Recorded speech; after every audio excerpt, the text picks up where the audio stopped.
Ma'asyiral muslimin wal muslimat rahimakumullah. Nabi kita Muhammad sallallahu alaihi wasallam digelari sebagai Abul Qasim. Jadi nama dia memiliki kunyah, namanya Abul Qasim. Kenapa dikatakan Abul Qasim dan siapa Qasim di sini? Kita tahu bahwa Nabi sallallahu alaihi wasallam memiliki putra dua dari Khadijah. Anak pertama namanya Qasim, tapi di usia 2 tahun meninggal. Kemudian setelah diangkat menjadi nabi, punya anak lagi laki-laki namanya Abdullah atau At-Tayyib, tetapi juga meninggal di waktu bayi. Sehingga kemudian karena Qasim itu anak pertama laki-laki, dan anak laki-laki di masa itu sangat berharga, berbeda dengan anak wanita di masa itu sangat rendah sekali. Sampai banyak anak wanita itu dikubur hidup-hidup. Makanya anak laki-laki itu jadi kebanggaan di zaman itu. Lah Nabi sallallahu alaihi wasallam dikunyah dengan anak pertamanya, namanya Qasim. Makanya beliau dipanggil dengan Abu Al-Qasim. Dan itu juga disabdakan oleh Nabi sallallahu alaihi wasallam ketika melarang puasa di hari yang diragukan 1 hari atau 2 hari sebelum Ramadan. Kata Nabi sallallahu alaihi wasallam, barang siapa yang berpuasa yang diragukan di dalamnya 1 atau 2 hari sebelum masuk puasa Ramadan, faqad asa Abul Qasim, maka dia telah bermaksiat kepada bapaknya Qasim. Maksudnya Nabi sallallahu alaihi wasallam. Ma'asyiral muslimin wal muslimat rahimani wa rahimakumullah. Adapun keluarga Nabi sallallahu alaihi wasallam, beliau terlahir dari seorang laki-laki yang bernama Abdullah. Dan Abdullah adalah putra kesayangan dari Abdul Muthalib. Abdul Muthalib pernah bernazar ketika dia menemukan air Zam-Zam itu, kalau dia punya 10 anak laki-laki, maka aku akan sembelih salah satunya. Lah rupanya nazarnya dikabulkan. Abdul Muthalib punya anak 10. Maka bagaimanapun dia harus melaksanakan nazarnya kan. Lalu siapa dari 10 anak Abdul Muthalib yang harus disembelih itu? Rupanya jatuh kepada Abdullah. Tapi karena kemudian permintaan orang-orang Quraisy agar jangan disembelih, karena nanti akan menjadi sebuah percontohan bagi orang-orang Quraisy, setiap punya anak 10 disembelih 1 pula. Makanya Abdul Muthalib kemudian berkonsultasi kepada seorang dukun. Kemudian dukun itulah memberikan solusi untuk diundi dengan unta. Sekali ngundi itu 10 ekor unta. Kemudian setiap diundi yang keluar tetap nama Abdullah sampai 10 kali. Baru di 10 undian itu, setelah 100 unta dikorbankan, baru kemudian yang keluar unta. Makanya Abdul Muthalib akhirnya menyembelih 100 ekor unta untuk menyelamatkan nyawa Abdullah. Makanya Abdullah itu adalah anak yang akan disembelih Abdul Muthalib, sama dengan kondisi kakek buyut mereka. Siapa? Nabi Ismail juga akan disembelih oleh Ibrahim karena perintah Allah Subhanahu wa taala. Makanya Rasul disebut ibnu Dzabihatain, anak dari 2 orang yang akan disembelih. Pertama ayahnya Abdullah, yang kedua kakek buyutnya Ismail alaihissalam. Adapun ibunya adalah Aminah bintu Wahb. 2 manusia mulia ini kemudian menikah di waktu muda. Ada yang mengatakan usia Abdullah ketika itu belasan tahun, mungkin ya 16-17 tahun, karena biasa orang Arab itu kalau menikah di waktu muda di zaman itu. Oh zaman sekarang udah kuliah aja tak mau kawin-kawin, sampai cari pekerjaan. Nanti dia usia 50 tahun baru pusing dia cari jodoh. Punya anak bayi bukan seperti bapak dengan anak, kakek dengan anak jadi, karena udah tua masalahnya kan. Jadi orang dulu itu menikah muda-muda gitu, makanya juga banyak anaknya jadinya, kayak orang kampung lah kan, yang seperti itu. Ma'asyiral muslimin yang dimuliakan Allah Azza wa Jalla. Allah Subhanahu wa taala berfirman dalam surah Ad-Duha, "Wa wajadaka yatiman fa'awa." Dan Allah mendapati engkau wahai Muhammad dalam kondisi yatim, tapi Allah lah yang menjagamu. Nabi SAW terlahir yatim karena Abdullah meninggal di perjalanan beliau ketika berdagang, singgah di Madinah, kemudian terkena wabah, akhirnya meninggal. Lah sementara Nabi SAW itu masih di perut ibunya, usianya masih 6 bulan. Jadi ketika Nabi SAW lahir saja tidak sempat melihat ayahnya seperti apa. Makanya Nabi SAW dikatakan seyatim-yatimnya anak yatim, karena beliau masih di kandungan ayahnya meninggal. Jadi ketika terlahir tidak bisa menggambarkan seperti ayahnya. Di zaman itu kan belum ada foto ya kan. Di zaman sekarang walaupun meninggal di kandungan ada fotonya di handphone. Ini bapakmu katanya kan. Zaman dulu kan tidak ada kan gitu. Jadi tidak bisa dibayangkan ayahnya seperti apa. Ada peristiwa besar saat kelahiran Nabi SAW. Memang banyak riwayat-riwayatnya lemah. Seperti umpamanya ketika lahirnya Nabi SAW, api Majusi yang dijaga ratusan tahun tidak padam tiba-tiba padam. Kemudian 14 tiang yang menyanggah kerajaan Persia tiba-tiba roboh. Dan banyak lagi. Tetapi ada yang sahih di antara peristiwa-peristiwa aneh sebelum kelahiran atau saat kelahiran Rasul. Saya akan sebutkan 2 yang jelas-jelas sahih. Pertama, peristiwa yang digambarkan dalam Al-Quran dan menjadi nama dalam surat yang disebut dengan Al-Fil. Kemudian kisahnya disebut Ashabul Fil. Perang gajah. Lah perang gajah ini terjadi 1,5 bulan sebelum kelahiran Nabi, atau sekitar 50 hari sebelum kelahiran Nabi SAW terjadi penyerangan yang dilakukan oleh Abrahah al-Asram dengan pasukan gajahnya itu. Sebenarnya gajahnya tidak banyak. Ada yang mengatakan 4 ekor, ada yang mengatakan 8 ekor, lebihnya yang kuda dan jalan kaki. Mungkin lebih banyak kudanya gitu ya. Tapi kenapa disebut pasukan gajah?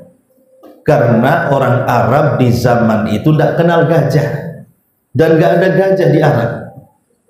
Abraha pun mengambil gajah itu dikirim dari Ethiopia, dari pusat kerajaan Najasyi. Makanya ketika ada gajah itu ya aneh jadinya. Makanya kemudian disebut pasukan bergajah. Lah Abrahatul Asram ini ketika menyerang kota Mekah sebenarnya tidak ingin berperang dengan orang Arab, tidak. Abraha itu tidak hendak berperang dengan orang Arab. Walaupun dia tahu bahwa kalau perang pasti menang karena pasukannya kuat. Abraha itu hanya ingin menghancurkan Ka'bah gitu saja, sebagai bentuk balas dendam karena gereja yang didirikannya di Yaman itu dihinakan oleh orang Arab. Makanya tak terima dia gerejanya dihinakan itu, makanya dia ingin menghancurkan Ka'bah. Sebagai balasan itu disesuaikan dengan amalannya. Ma'asyiral muslimin yang dimuliakan Allah Subhanahu wa taala. Tetapi ketika Abraha sudah mendekati Mekah, tepatnya di sebuah lembah yang disebut dengan lembah Muhassir. Lembah Muhassir itu, disitulah Abraha dihancurkan. Makanya kalau kita lewat lembah itu, khususnya bagi jemaah haji kan mesti lewat lembah itu, maka disunnahkan untuk mempercepat jalan. Kenapa demikian? Karena kita tidak boleh singgah di tempat yang pernah diazab Allah. Makanya disunnahkan bagi jemaah haji kalau lewat lembah itu disuruh cepat jalan kakinya. Sama dengan syariat ketika sa'i. Antum yang pernah umrah, ketika sa'i itu ada lampu hijau, dari lampu hijau ke lampu hijau itu kan disuruh untuk mempercepat jalan. Karena konon katanya bahwa Hajar ketika melempar syaitan itu di sekitar itu, makanya kemudian disuruh mempercepat jalannya. Kisahnya adalah ketika Abraha sampai di tempat yang disebut dengan lembah Muhassir itulah, maka tiba-tiba Allah Subhanahu wa ta'ala tidak berkenan untuk mengganggu Ka'bah Abrahatul Asram ini. Makanya kemudian diutuslah burung ababil yang kemudian menghancurkan sehancur-hancurnya pasukan Abrahatul Asram. Tidak ada yang selamat. Kalaupun ada yang selamat itu hanya untuk menceritakan peristiwa, habis itu mati. Ada yang selamat tapi hanya untuk menceritakan peristiwa saja, saksi mata, habis menceritakan kemudian meninggal. Sekarang pertanyaannya adalah, yang menyerang Ka'bah ini agamanya lebih dekat dengan kita, orang Nasrani. Itu kan lebih dekat dengan Islam, karena Nasrani diutus Nabi Isa. Kemudian mereka punya kitab namanya Injil. Sementara yang melindungi Ka'bah ini orang musyrik, penyembah berhala Lata, Uzza, Manat, Hubal kan? Kenapa Allah kemudian menolong orang-orang musyrik dan menghancurkan Abraha yang notabene Nasrani dan agamanya dekat dengan kita kan? Itu Nasrani itu lebih sayang dengan kaum muslimin dibandingkan orang Yahudi atau orang musyrik. Dan itu nas Al-Quran, la tajidanna asyaddan nas adawatan lilladzina amanul yahud walladzina asyraku. Engkau akan mendapati manusia yang paling memusuhi orang-orang yang beriman. Siapa mereka? Pertama Yahudi, yang kedua orang musyrik. Ayat ini tidak menyebutkan Nasrani kan?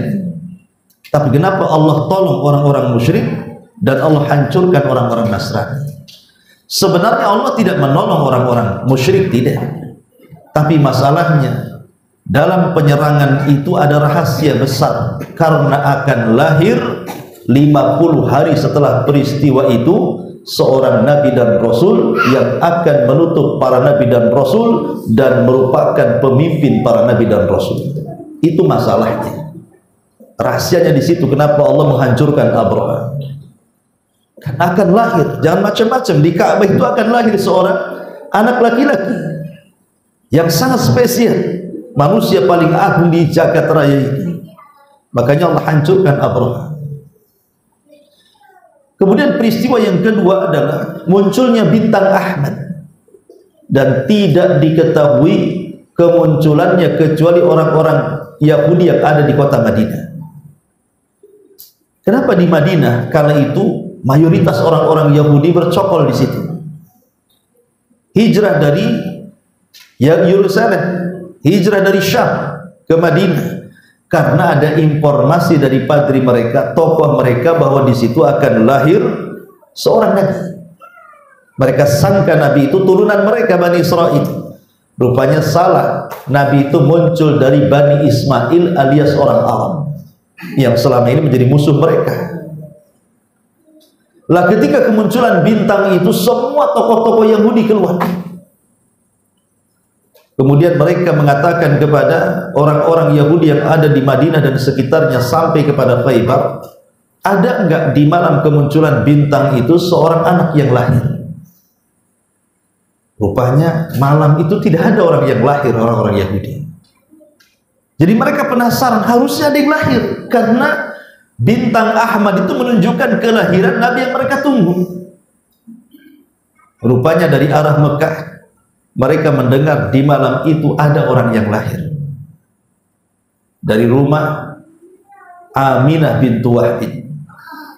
Maka ketika mereka mendengar bahwa justru di Madinah tidak ada bayi yang lahir, tapi lahirnya justru ada di Mekah, orang-orang Yahudi pun menangis dan mengatakan, "Zahabat nubuwatu Bani Israel." Telah hilang kenabian Bani Israel dan telah berpindah kepada Bani Ismail.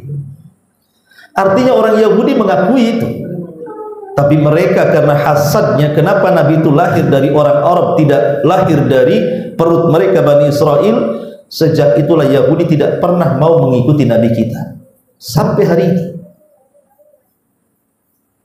Padahal Nabi SAW berdakwah di Madinah itu cukup lama, 10 tahun.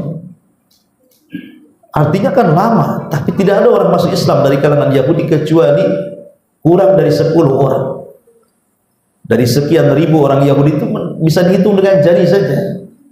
Dan satu-satunya tokoh yang masuk Islam dari kalangan Yahudi adalah Abdullah ibn Salam. Selebihnya tidak ada tokoh Yahudi masuk Islam. Yang ada mereka menentang Nabi dan dakwah Nabi SAW. Ma'asyiral muslimin yang dimuliakan Allah Subhanahu wa taala. Ketika Nabi SAW lahir, kebiasaan orang Arab itu, ikhwan, mereka biasa menitipkan anak-anak mereka itu di Baduy.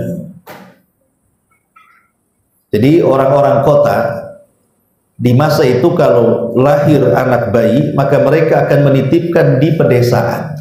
Alasannya tentu banyak. Karena di kota ini banyak wabah, tidak sehat bagi anak-anak. Kemudian yang kedua, bahasa Arabnya pun sudah campur aduk. Lihat bahasa orang kota dengan orang desa, macam-macam kan. Bahasa orang kota ini sudah terkontaminasi dengan bahasa-bahasa macam-macam kan, bahasa gaul, bahasa ini, bahasa itu kan. Makanya sudah tidak steril lagi bahasanya. Karena tidak steril itulah makanya akhirnya Nabi SAW di masa bayi itu kemudian dititipkan di pedesaan. Ada sebuah kabilah namanya Bani Sa'idah. Kabilah Bani Sa'idah ini kebetulan sedang terjadi pacaklik hebat, tidak turun hujan. Sehingga kemudian para wanita yang memiliki anak bayi, mereka bersama suami mereka dari kabilah Bani Sa'idah, ya sekitar antara 30 sampai 40 wanita itu yang punya anak tentunya, karena kalau tidak punya anak kan tidak keluar air susunya. Mereka berangkat ke Mekah, ke kota, untuk mencari bayi-bayi yang siap disusui, tentu dengan bayaran, ya. Dan semua mendapatkan bayi-bayi orang kaya. Sementara bayi Nabi kita Muhammad SAW ini kan udah miskin, yatim lagi. Jadi kalau orang-orang Bani Sa'idah melihat bayi Nabi dan ditawari oleh Aminah itu ditolak, nggak mau gitu. Saya mau bayi ini apa nanti dapatnya? Kan tujuan mereka kan memang cari uang gitu ya dengan menyusui. Sementara Nabi ini miskin, orang tuanya miskin, apalagi anak yatim lagi. Jadi nggak ada yang mau. Sehingga ada seorang wanita yang telah datang, namanya Halimah Sa'diyah, dan juga suaminya itu mencari-cari bayi orang kaya, tapi sudah nggak ada lagi. Tersisa satu bayi. Itulah putra Aminah Nabi kita Muhammad SAW. Awalnya tidak mau, tapi suaminya mendesak, sudahlah daripada pulang tak bawa bayi, katanya kan, ambil saja, mudah-mudahan ada kebaikan, kata suaminya. Akhirnya kemudian bayi itu diambil. Subhanallah, ketika Nabi SAW kecil itu berada di pangkuan Halimah Sa'diyah, susunya Halimah Sa'diyah itu kurang bagus sebenarnya, dan dia pun sedang kecapean bersama suaminya dengan anak bayinya yang habis melakukan perjalanan yang cukup jauh. Mereka sudah tidak punya tenaga untuk pulang. Tapi ketika kemudian mereka mengambil bayi Nabi Muhammad SAW, tiba-tiba kemudian kambing yang tidak mengeluarkan air susu itu, ternyata air susunya banyak dan bisa diperah. Kemudian mereka meminum dari susu kambing itu, sehingga air susu yang ada pada Halimah itu juga melimpah. Akhirnya kemudian dia pun menyusui putranya dan juga menyusui Nabi kita Muhammad SAW. Anehnya adalah Ketika Nabi SAW diletakkan di tete sebelah kirinya Halimah, Rasul tak mau. Tidak mau dia. Tapi kalau diletakkan di tete sebelah kanan, dia mau. Kenapa demikian? Seolah-olah Rasul kecil tahu bahwa tete sebelah kiri Halimah itu untuk putranya Halimah yang masih bayi, ya saudara sepersusuannya. Jadi dia tidak mau mengambil hak daripada saudara sepersusuannya. Subhanallah, bayi-bayi tahu mana hak dia, mana hak orang kan. Antum dah tua, tak tahu pula hak saya, hak dia tak tahu. Main ambil saja kan itu ya. Ini bayi-bayi tahu hak dia, ini tidak boleh diambil, ini hak saudara persusuan saya. Jadi dia hanya milih tete sebelah kanan saja. Subhanallah, malam itu mereka bisa tidur dengan nyenyak di Mekah. Dan ketika mereka terbangun di pagi hari, Allah berikan kekuatan, hilang sakitnya, bahkan kambingnya gemuk-gemuk, bahkan untanya yang krempeng itu seolah-olah memiliki kekuatan. Sementara kawan-kawannya sudah pulang duluan berhari-hari. Tapi disitulah letaknya ada irhasat, keanehan dan keajaiban. Jadi ketika mereka pulang, itu Atan, unta kurusnya itu tiba-tiba melaju dengan kencang seolah-olah tidak punya capek, sampai mampu menyusul kawan-kawannya yang sudah mengambil bayi dan sudah berjalan berhari-hari. Tiba-tiba dia sendiri yang duluan sampai di kabilah Bani Sa'idah, kawan-kawannya tertinggal. Pada secara logika tidak mungkin, tapi itulah irhasat, keanehan yang Allah tunjukkan akan kelahiran Nabi Sallallahu Alaihi Wasallam. Lah ketika Nabi Sallallahu Alaihi Wasallam berada di Bani Sa'idah, di rumahnya Halimah Sa'diyah itu, Nabi Sallallahu Alaihi Wasallam ya umumnya orang menyusui itu kan 2 tahun, 2 tahun saja kan, kemudian disapi. Umumnya menyusui bayi itu 2 tahun, dan begitu perintah Quran ya, bahwa menyusui itu 2 tahun, kalau sudah 2 tahun disapi. Jadi setelah 2 tahun disusui oleh Halimah, dikembalikan kepada ibunya ke Mekah. Padahal sebenarnya Halimah masih berat untuk mengembalikan Rasul. Kenapa? Karena selama Rasul berada di pangkuan Halimah itu banyak peristiwa aneh. Ya salah satunya kemudian sering hujan, kambing-kambingnya pun makin gemuk, rezekinya dimudahkan. Pokoknya sangat menguntungkan keberadaan Rasul di tengah-tengah keluarga Halimah ini. Tapi kan perjanjiannya 2 tahun, masalahnya harus dikembalikan. Entah kenapa kemudian Aminah ini, ibunda Nabi Shallallahu Alaihi Wasallam, melihat bahwa usia 2 tahun itu masih belum cukup tinggal di kota, dan meminta kepada Halimah untuk dibawa lagi balik ke Bani Sa'idah. Dan tentu Halimah sangat senang sekali, itu yang diharapkan kan itu. Makanya akhirnya Nabi Shallallahu Alaihi Wasallam pun selama hampir kurang lebih 6 tahun berada di pangkuan Halimah Sa'diyah. Lah di akhir-akhir kekhawatiran Halimah yang kemudian memulangkan Rasul itu, sebenarnya Halimah tidak mau memulangkan Rasul, tetapi kan ada peristiwa yang menakutkan. Jadi ketika Nabi Shallallahu Alaihi Wasallam sedang bermain-main dengan saudara sepersusuannya Abdullah putra Halimah, tiba-tiba kemudian datang 3 malaikat, malaikat Jibril dan 2 malaikat yang lainnya, tiba-tiba menangkap Rasul yang masih usianya masih kecil kan itu. Setelah ditangkap tiba-tiba dibelah dadanya, dan itulah pembelahan dada pertama Nabi. Tiba-tiba diambil jantungnya, kemudian dicuci dengan air zam-zam di bejana emas, kemudian dimasukkan lagi, kemudian dijahit kembali, dan itu disaksikan oleh saudara sepersusuan. Namanya anak-anak usia 5-6 tahun tentu polos, cerita sama ibunya ya. Ibunya ketakutan, apalagi setelah kemudian melihat bekas jahitannya masih ada. Dan tentu ini medis malaikat. Kalau medis manusia dah matilah, pakai alat bios dah mati jerit-jerit kan. Ini kan medisnya malaikat ya. Jadi kuasa Allah Subhanahu wa taala, Rasul tidak merasakan sakit. Lah karena kekhawatiran jangan-jangan yang mendatangi bukan malaikat, jangan-jangan yang mendatangi setan, jangan-jangan yang mendatangi genderuwo, macam-macam lah kekhawatiran Halimah itu, makanya oleh Halimah di usia 6 tahun dikembalikan kepada Khadijah, kepada Aminah.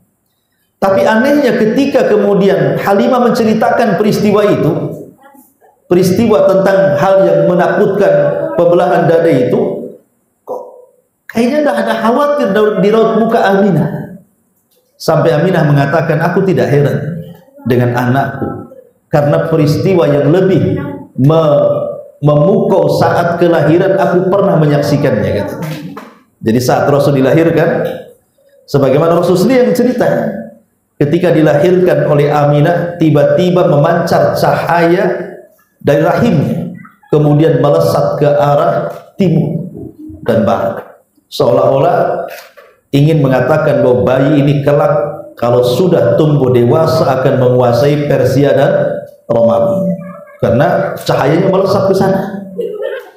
Jadi Aminah ya biasa-biasa saja, tapi karena Halimah sudah ketakutan, akhirnya Halimah pun kemudian pulang dengan menyerahkan baik-baik Nabi SAW kepada pangkuan ibundanya Aminah bintu Wahab. Lah setelah kemudian Nabi SAW pulang kembali kepada Aminah, karena kita tahu Nabi SAW itu disusui oleh 3 wanita. Pertama yang menyusui Rasul adalah ibunda sendiri, ibunya Aminah. Tapi karena susunya kurang bagus, akhirnya disusukan dengan budaknya Abu Lahab, namanya Thuwaibah. Kebetulan dia punya anak bayi juga. Lah Rasul sempat disusui oleh Thuwaibah. Kemudian setelah disusui Thuwaibah, dan luar biasanya Thuwaibah ini kan budaknya Abu Lahab. Ketika Rasul mau disusui Thuwaibah, Abu Lahab senang. Saking senangnya dia langsung memerdekakan Thuwaibah. Sebenarnya Abu Lahab itu sangat cinta dengan Rasul waktu masih kecil. Ya, sangat senang dengan Nabi itu. Bahkan sampai Nabi SAW sudah menikah dengan Khadijah, Abu Lahab itu sangat suka dengan Nabi. Bukti kesukaannya Abu Lahab apa? Menikahkan 2 putranya dengan 2 putri Nabi. Utbah menikah dengan Ruqayyah dan Utaibah menikah dengan Ummu Kulthum. Itu kan kalau tidak senang tidak mungkin menikahkan 2 putranya, kan? Kebencian Abu Lahab itu dimulai ketika Rasul mengaku jadi Nabi. Kemudian mulai mendakwahkan tauhid. Disitulah mulai kebenciannya. Makanya dia minta kepada Utaibah dan Utbah untuk menceraikan istrinya dalam rangka menyakiti Nabi. Kembali kepada kisah awal. Jadi setelah Nabi SAW di usia 66 tahun kembali kepada ibundanya Aminah, maka Aminah ingin mengajak berziarah ke kuburan ayahnya Abdullah yang ada di Madinah. Berangkat bertiga bersama Ummu Aiman. Kita tahu bahwa perjalanan Mekah dan Madinah itu jauh, ikhwan. Ya, apalagi menggunakan unta kan jauh sekali. Ya. Kalau pakai mobil sekarang dekat. Bagaimana lelahnya coba, apalagi wanita. Aminah sudah tua, kemudian juga Ummu Aiman bersama Nabi SAW. Ya. Ketika sampai di Madinah, maka kemudian coba ditenangkan ya. Saya kurang sering buyar nih ya materinya. Ya. Jadi ketika sampai kemudian sampai di mana tadi? Kan udah lupa jadinya. Iya.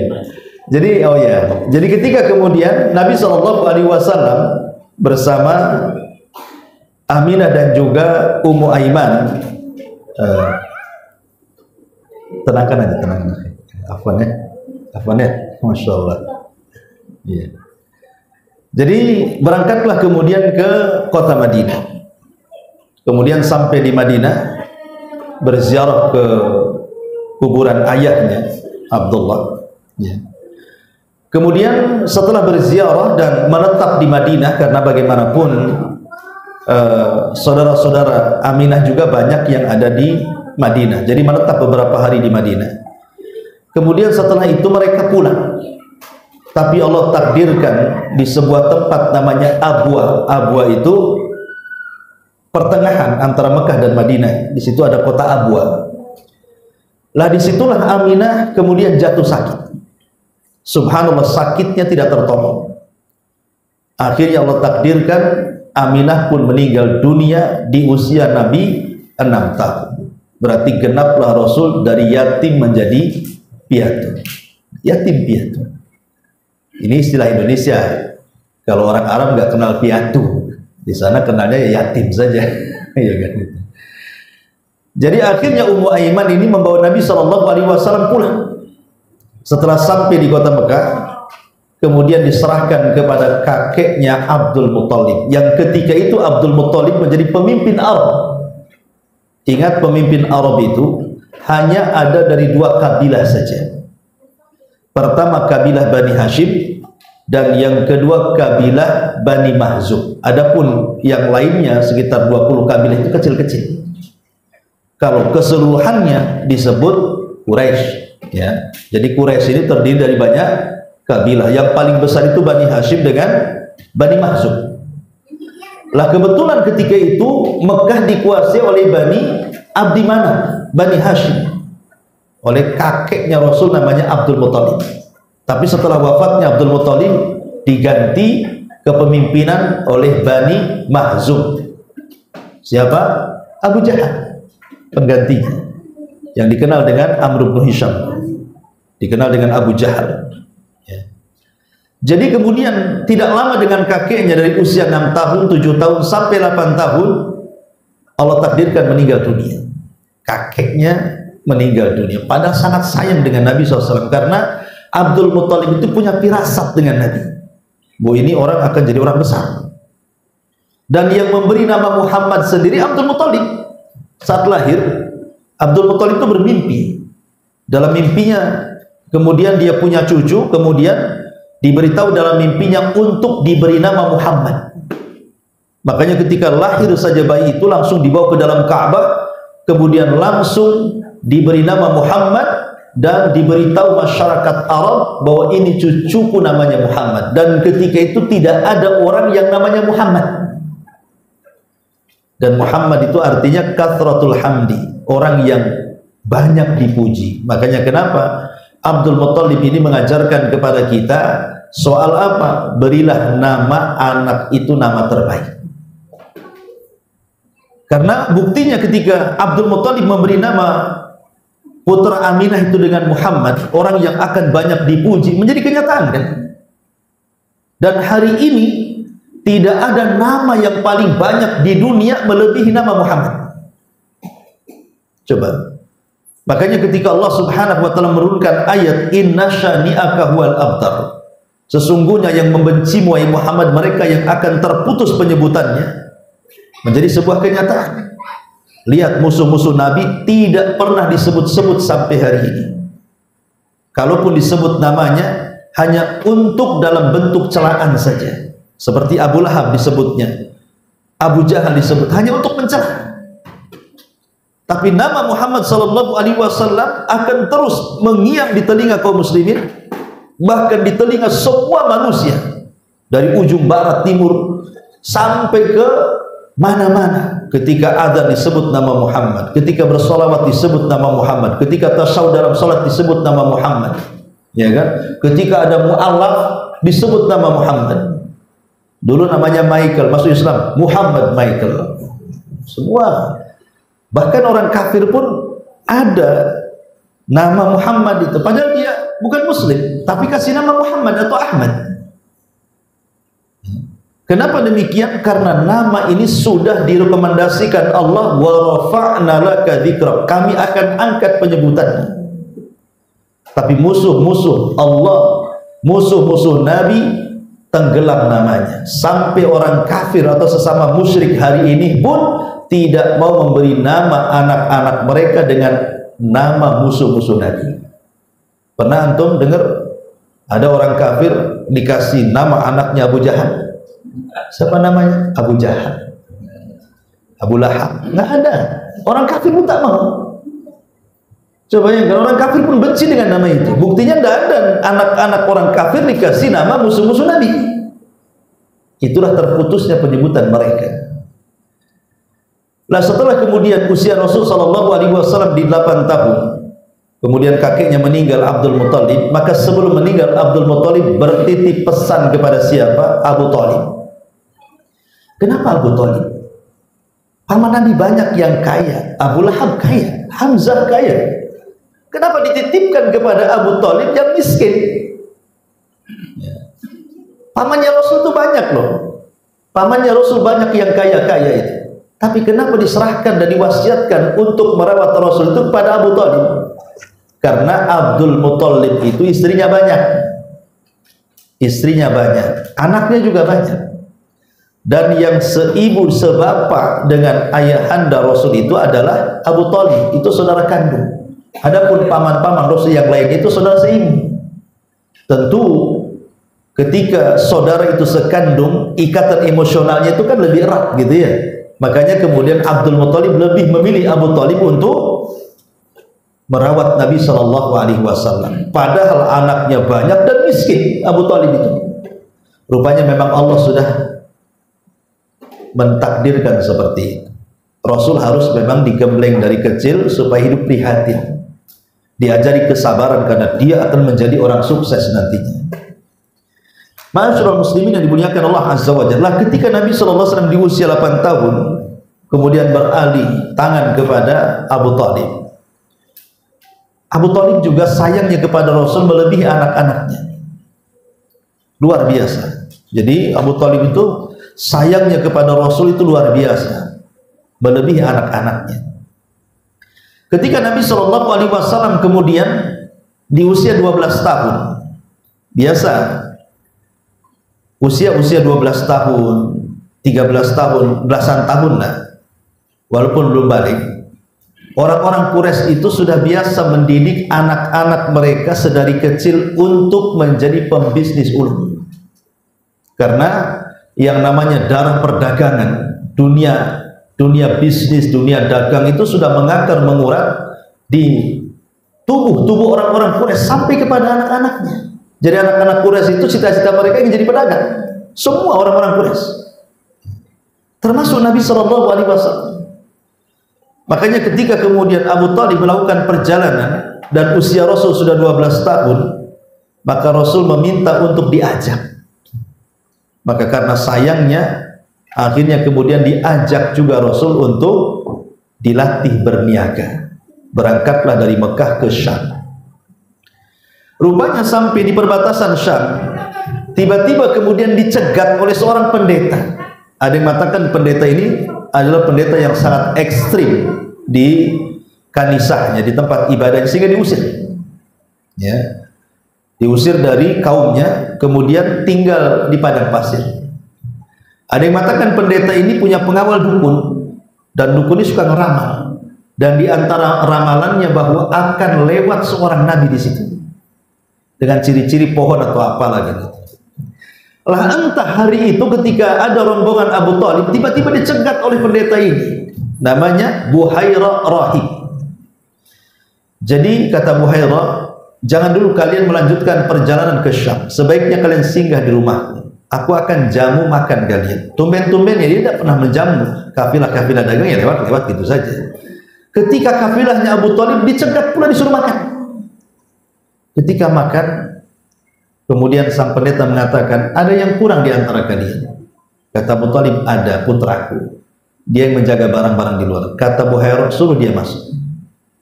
Ketika dia masuk, maksudnya Rasul, kaget Buhairah. Rupanya tanda-tanda kenabian ada pada dia. Kemudian ketika Buhairah memperhatikan Rasul keluar, tiba-tiba awan menaungi dia sepanjang jalan, pohon mengucapkan salam, batu mengucapkan salam, dan begitu seterusnya. Pokoknya di beberapa hari disuruh tinggal di rumahnya Buhairah, diperhatikan, dan betul-betul dia yakini Nabi yang dijanjikan itu. Makanya Buhairah mengatakan kepada Abu Thalib, sebaiknya kau jangan bawa anak ini ke Syam. Sebab orang-orang Yahudi kalau tahu tanda-tanda kenabian yang ada di bahu dia itu, maka pasti akan dibunuh. Sebaiknya bawa balik. Akhirnya dibawa balik lagi ke Mekah. Gagal Rasulullah SAW kemudian berniaga bersama Abu Thalib. Tetapi Nabi SAW tidak kehabisan akal. Walaupun usianya masih belia 12 tahun, menginjak 13 tahun, tapi dia ingin membantu ekonomi pamannya. Subhanallah, di usia 12 tahun sudah mandiri Nabi itu. Dia ingin membantu ekonomi pamannya. Dengan cara apa? Dia melihat anak-anak seusia dia. Apa kerjaannya? Rupanya banyak anak-anak di usia dia dan di atas dia itu banyak yang menjadi penggembala kambing. Jadi cari orang kaya, nanti dirawat kambingnya, nanti dihargai murah. Jadi murah sekali ongkosnya. Tapi Nabi SAW tetap mengambil pekerjaan itu karena dia memikirkan jasa pamannya. Dia ingin membalas. Dia tidak merepotkan. Di sini pelajaran besar. Lihat bagaimana di usia 12 menginjak 13 itu Rasul mengajarkan kepada kita kemandirian hidup. Tadi saya sudah singgung. Hari ini 12 tahun ada di mana? Paling nongkrong di jembatan. Trek-trekan, naudzubillah kemarin itu yang viral itu. Usia 12 tahun sudah merkosa orang, bunuh orang lagi. Coba bayangkan. Anak masih bau kencur bisa merkosa, membunuh lagi. Itulah anak-anak zaman kiwari, zaman gak jelas ini kan. Zaman now katanya. Ya. Anak-anak sekarang ya paling apa? Main gadget, main handphone, main game, nggak ada. Bahkan sudah kuliah saja masih juga WA ibunya, ma tolong kirim, itu udah kuliah. Yang celakanya dah kawin pun juga masih dia, tolonglah bantu pak, bantu bu, subhanallah kan, masih kurang mandiri. Lihat Rasul itu mengajarkan kemandirian luar biasa. Harusnya orang-orang yang sudah kuliah itu janganlah minta-minta, harusnya dia balas budi orang tuanya kan itu.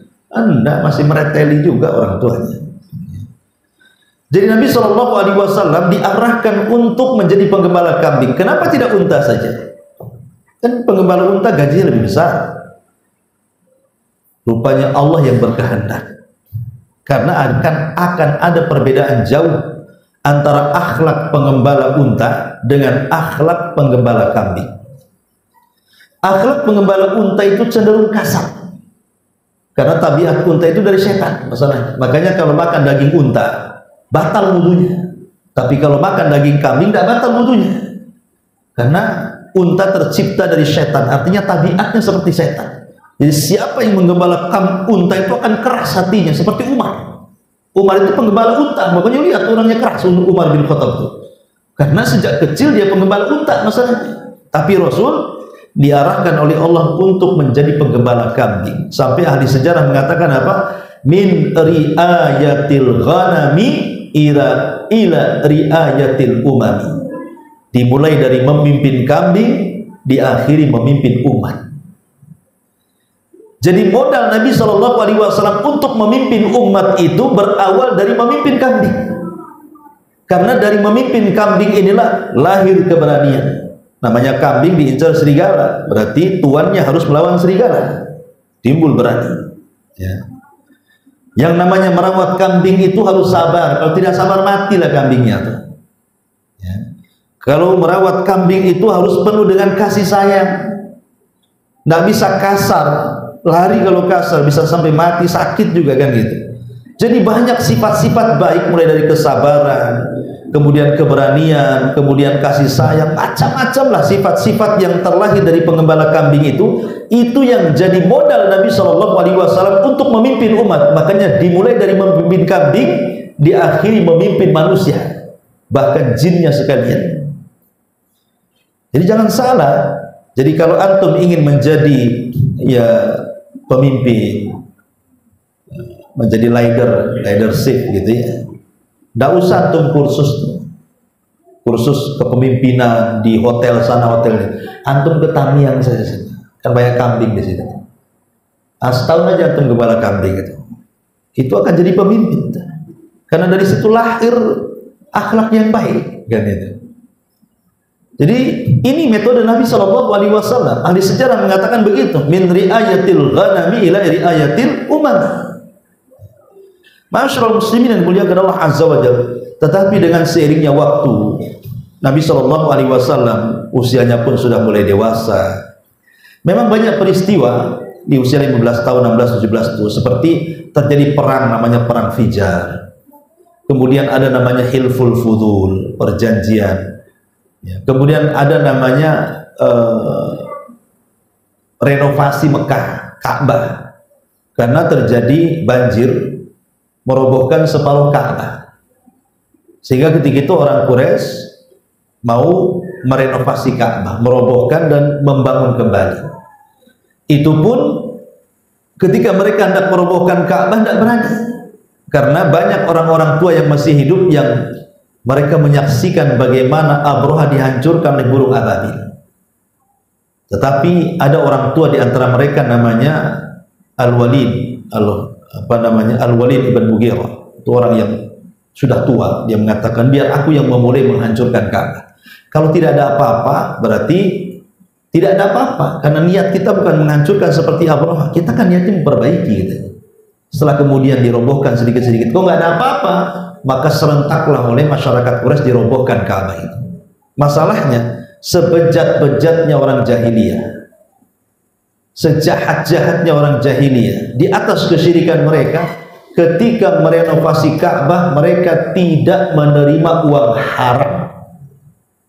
Mereka mewajibkan uang halal. Nggak bisa bangun Ka'bah dari uang togel itu, dari judi online, nggak bisa, dari korupsi nggak bisa. Ya, harus yang dari halal betul. Lah karena uang halal sedikit, akhirnya kemudian pembangunan Ka'bah tidak rampung, hanya separuhnya saja. Yang tadinya Ka'bah itu persegi panjang jadi kotak jadinya. Dulu kita lihat hari ini gambar Ka'bah itu kotak, kemudian ada tembok yang melengkung, itu disebut Hijar Ismail. Dulu Hijar Ismail ini bagian daripada Ka'bah, jadi memanjang. Jadi dia di dalam Hijar Ismail itu. Tapi ketika direnovasi, Hijar Ismail jadi keluar. Karena dari segi panjang jadi kotak jadinya kan. Nah seperti beginilah, awalnya segini Ka'bah nih, karena kurang dananya segini. Nah, untuk menunjukkan ini bagian Ka'bah, dibuatlah tembok melingkar di sini. Nah itulah yang disebut dengan Hijar Ismail. Makanya orang tawaf, walaupun di sini ada jalan antara Hijar Ismail, nggak boleh tawaf lewat sini, karena ini masih bagian dalam Ka'bah, tetap harus melewati sini. Ya. Memang sempat dimasukkan sebenarnya di zaman Khalifah Abdullah ibn Zubair. Jadi Abdullah ibn Zubair ibn Awam itu pernah berkuasa di Madinah. Sempat Ka'bahnya dirobohkan, kemudian dibangun balik seperti bangunan Ibrahim. Tapi oleh Hajjaj ibn Yusuf, orang zalim itu, tiba-tiba dihancurkan balik, dibalikkan lagi seperti Quraisy. Gitu. Lah di zaman Imam Malik itu dimintai fatwa. Wah Imam, bagaimana kalau seandainya kita balikan aja lah Ka'bah itu seperti bangunan di zaman Nabi Ibrahim. Tapi Imam Malik mengatakan, aku tak maulah jadi mainan para penguasa. Ka'bah itu harus dihancurkan, nanti dibangun lagi, dihancurkan, dibangun lagi. Sejak itulah maka Ka'bah dari sejak zaman Imam Malik sampai hari ini ya tetap begitu, bentuk yang pernah dibangun oleh orang Quraisy dan bukan bentuk yang dibangun oleh Nabi Ibrahim. Ya, karena tadi maslahat tadi. Ya, jadi takut jadi mainan kata Imam Malik. Makanya dibiarkan sampai sekarang seperti itu. Cuma ditandai saja oleh tembok yang melingkar, bahwa itu bagian daripada Ka'bah. Ya. Intinya bahwa ketika Ka'bah sudah dibangun, ketika mereka meletakkan batu itu, mereka hampir perang. Siapa yang layak meletakkan Hajar Aswad itu? Hampir perang mereka. Tapi kemudian orang bijak di antara mereka begini saja, daripada kita perang, gini sajalah. Kita tunggu siapa yang akan keluar dari pintu itu kan. Kita taruhan siapa yang keluar dari pintu itu. Kalau dia keluar, dia berhak untuk membopong batu dan meletakkan di tempatnya Hajar Aswad itu. Rupanya yang keluar dari pintu itu Nabi. Di usia 17 tahun itu, belum jadi Nabi pun kan itu. Maka orang berteriak, kenapa? Karena mereka tahu siapa Rasul, walaupun di usia 17 tahun, tapi akhlaknya sangat dipuji oleh orang Arab. Dia sangat jujur dan amanah, shadiqul amin. Dan itu gelar itu didapati ketika menjadi penggembala. Jadi gelar shadiqul amin itu didapati Rasul saat menjadi penggembala kambing. Jadi kawan-kawan seusianya nih, kalau seandainya ada acara di luar, entah menghadiri pernikahan, entah ulang tahun, entah apa gitu kan, kan tidak mungkin mereka meninggalkan kambing-kambing tuannya. Bisa hilang, bisa kabur, bisa didenda sama tuannya kan. Akhirnya mereka menitipkan kepada Rasul. Ya bahasa kita titip dulu kambingnya, saya ada acara gitu ya. Dan Rasul sangat senang dititipi kambing. Anehnya, walaupun nitip kambing itu ribuan ekor, bahkan bukan ratusan ekor, ribuan ekor dari teman-temannya, tidak ada satu kambing pun yang hilang, tetap dirawat Rasul dan makin gemuk. Maka teman-temannya sejak itu melaqabi Rasul dengan sebutan orangnya jujur, orangnya amanah. Jadi kalimat itu tersebar di kawan-kawan Nabi sesama penggembala kambing awalnya. Tapi kemudian setelah Nabi dewasa, mulai terkenal nama itu bukan hanya di antara para penggembala kambing, tapi seantero Mekah. Bahkan rumah Rasul menjadi rumah titipan. Ya, jadi kalau ada orang mau safar, zaman dulu kan belum ada ATM. Ya uang pun masih digondol dengan karung kan gitu ya. Oh, sekarang kan pakai ATM, tinggal gosok aja. Dulu ya pakai bawa karung lah kan gitu ya. Apalagi zaman dulu kan pakai emas, pakai perak gitu uangnya. Nggak mungkin mereka dibawa dagang ke Syam, bisa dirampok orang kan gitu. Maka biasa dititipkan di rumah Nabi. Makanya Nabi itu adalah orang yang mengasas pertama perbankan Islam. Sebelum ada sekarang bank-bank syariah, Nabi sudah buat bank syariah duluan. Ya, betul-betul bank syariah, penitipan, wadah. Jadi Nabi SAW memang sudah dikenal akhlaknya shadiqul amin. Makanya ketika meletakkan Hajar Aswad, Rasul ingin menyatukan semuanya. Padahal menjadi Nabi itu. Kata Rasul gini sajalah, ambil kain, letakkan Hajar Aswad di tengah, masing-masing pegang kain, ayo kita hantarkan Hajar Aswad ke tempatnya. Subhanallah. Masing-masing senang dengan ide itu. Jadi nggak jadi perang gitu kan. Lihat bagaimana di usia 17 tahun Nabi sudah bisa menyatukan semua kabilah yang hendak perang gara-gara meletakkan batu. Biasa ya. Akhirnya kemudian setelah peristiwa itu di usia ya sekitar 20 tahun, maka Nabi SAW mulai beralih profesi lah. Jadi penggembala kambing mulai jadi pedagang. Mulai ada dagang kecil-kecilan di Mekah gitu ya. Kemudian dia mencoba keberuntungan berdagang sampai ke Syam. Dan subhanallah, setiap dia membawa dagangan, karena di zaman itu kan biasanya yang dibawa dari Mekah, andalan orang Mekah itu mereka menyamak kulit. Jadi kulit unta, kulit sapi, kulit kambing itu dikeringkan, disamak gitu ya. Kemudian dijual ke Yaman atau ke Syam. Itulah mereka jualan itu saja.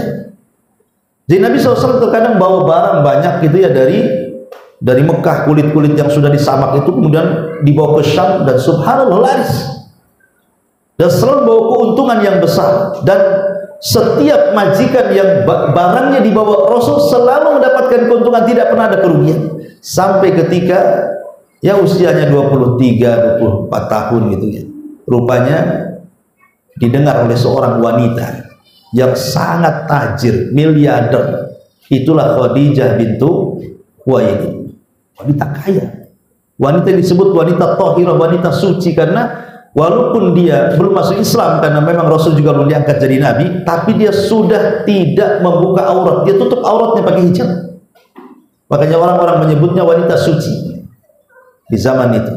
Kedengaran sama Khadijah, ada anak muda yang amanah, yang ganteng, orangnya shadiq, jujur, pokoknya wah luar biasa. Dia ingin mencoba keberuntungan, bekerja sama dengan anak muda itu. Akhirnya dicarilah anak muda itu, maksudnya Rasul, kemudian dipertemukan dengan Khadijah. Khadijah mengatakan, wahai Muhammad, bagaimana kalau seandainya kita berbisnis? Aku yang memberikan modal, kau yang mainkan modalnya dengan menggunakan sistem mudharabah, bukan sistem syirkah, mudharabah. Khadijah yang punya modal, Rasul yang menjalankan modalnya. Tapi Nabi SAW tidak langsung mau. Dia mengatakan, tunggu dulu sampai saya minta izin kepada pamanku, hatta astadzina ammi, sampai aku minta izin sama pamanku. Subhanallah, mau jualan saja harus izin pamannya. Ya, karena pamannya itu adalah pengganti ayahnya. Disitulah bentuk birrul walidain. Bagaimanapun tetap harus izin sama paman. Ketika bercerita kepada Abu Thalib, senang Abu Thalib. Kata Abu Thalib, ambil saja peluang ini. Maka sejak dapat izin dari Abu Thalib untuk mengambil peluang ini, karena Khadijah ini nggak kira-kira kalau ngasih modal, wanita kaya kan gitu ya. Maka kemudian dimainkanlah harta Khadijah dengan Nabi SAW, dan setiap membawa dagangan Khadijah baik ke Yaman ataupun ke Syam, keuntungannya berlipat ganda. Keuntungannya banyak sekali sampai Khadijah heran. Dia suka bekerja sama dengan orang, tapi tidak banyak keuntungannya. Tapi ketika dikelola oleh Nabi, untungnya selalu meroket gitu kan. Jadi dia penasaran. Belum lagi akhlaknya yang baik gitu ya. Belum lagi orang yang memang jujur, pandai dagang pula kan gitu. Makanya kemudian Khadijah kan punya budak laki-laki namanya Maisarah. Kata Khadijah, "Wahai Maisarah, kamu kali ini ikut bersama Muhammad.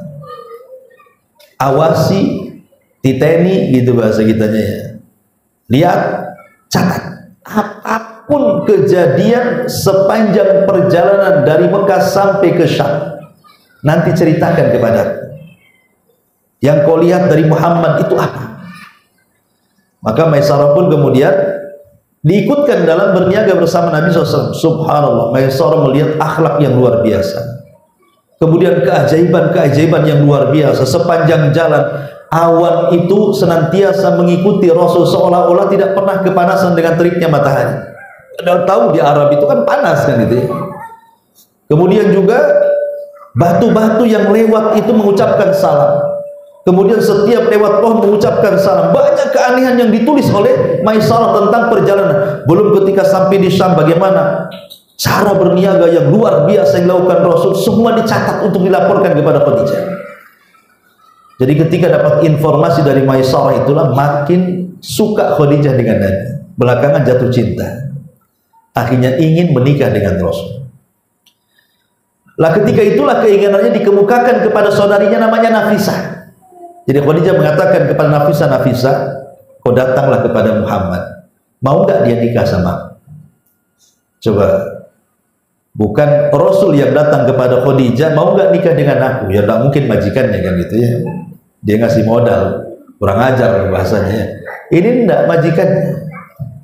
Kalau antum di posisi Nabi, ada janda kaya, akhlaknya bagus gitu ya, miliarder, rumahnya di mana-mana, datang ke antum yang kere, "Mau nggak nikah dengan aku?" Kira-kira jawaban antum mau gitu. Besok gitu. Enggak, Nabi SAW tidak langsung menerima. Padahal sudah jelas, walaupun dia janda menikah 2 kali, tapi dia orang cantik, ya namanya orang kaya, walaupun tua, kalau banyak hartanya itu biasanya muda kan. Logikanya kan begitu kan.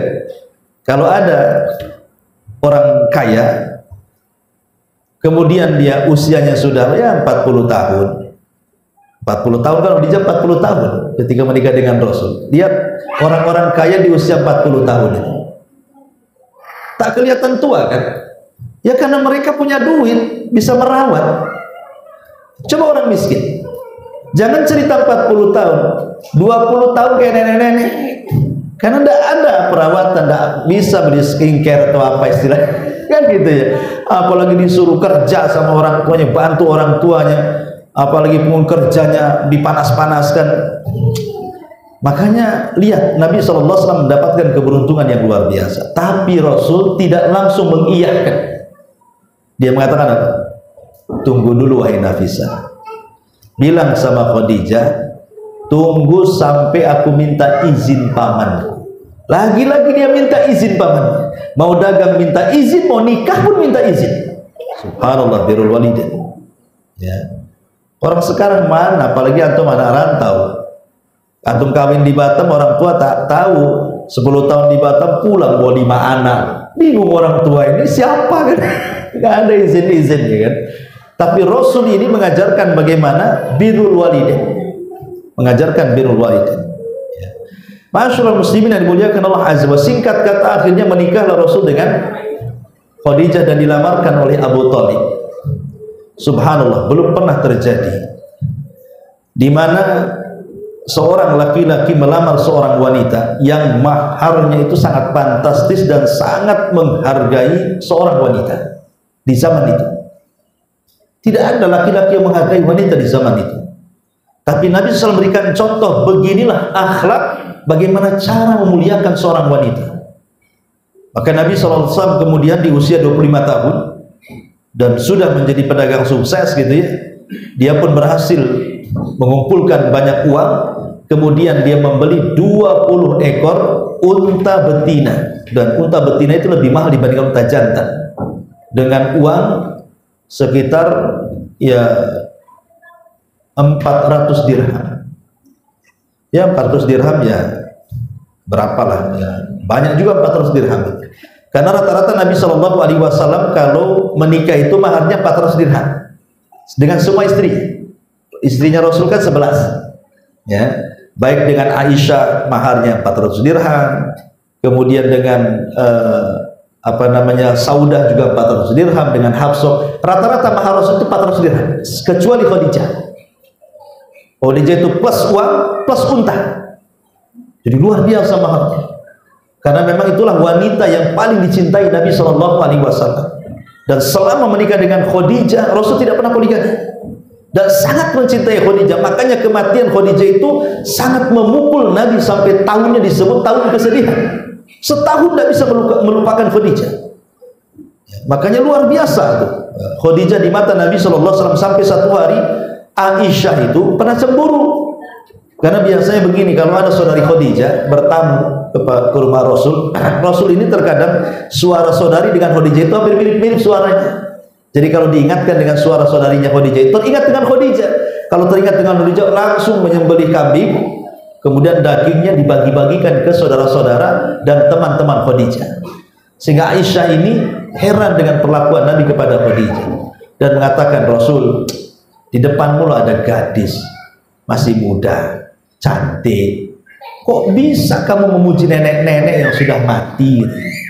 Jadi Aisyah cemburu gitu kan, dia sudah mati, sudah nenek-nenek pun, di depanmu ada gadis cantik, kok kamu nggak tertarik dengan aku? Asli dia aja disebut-sebut. Nah, kadang-kadang ikhwan, ini kalau istri Nabi saja berpoligami bisa cemburu sama orang yang sudah meninggal kan? Ya, memang begitu. Jadi akhirnya kemudian Rasulullah SAW ingin menjelaskan posisi Khadijah di mata Aisyah. Kenapa begitu sayang dengan Khadijah dan cinta? Maka Rasul mengatakan, ya Aisyah, bukan begitu. Khadijah itu wanita yang pertama beriman di saat manusia kafir. Khadijah wanita yang pertama membenarkan di saat manusia mendustakan. Khadijah yang menginfakkan semua hartanya di saat manusia bakhil. Dan dari rahimnya lahirlah keturunanku. Dan ini tidak ada pada istri-istriku termasuk aku. Enggak terus ya dijelaskan, makanya Aisyah langsung terdiam.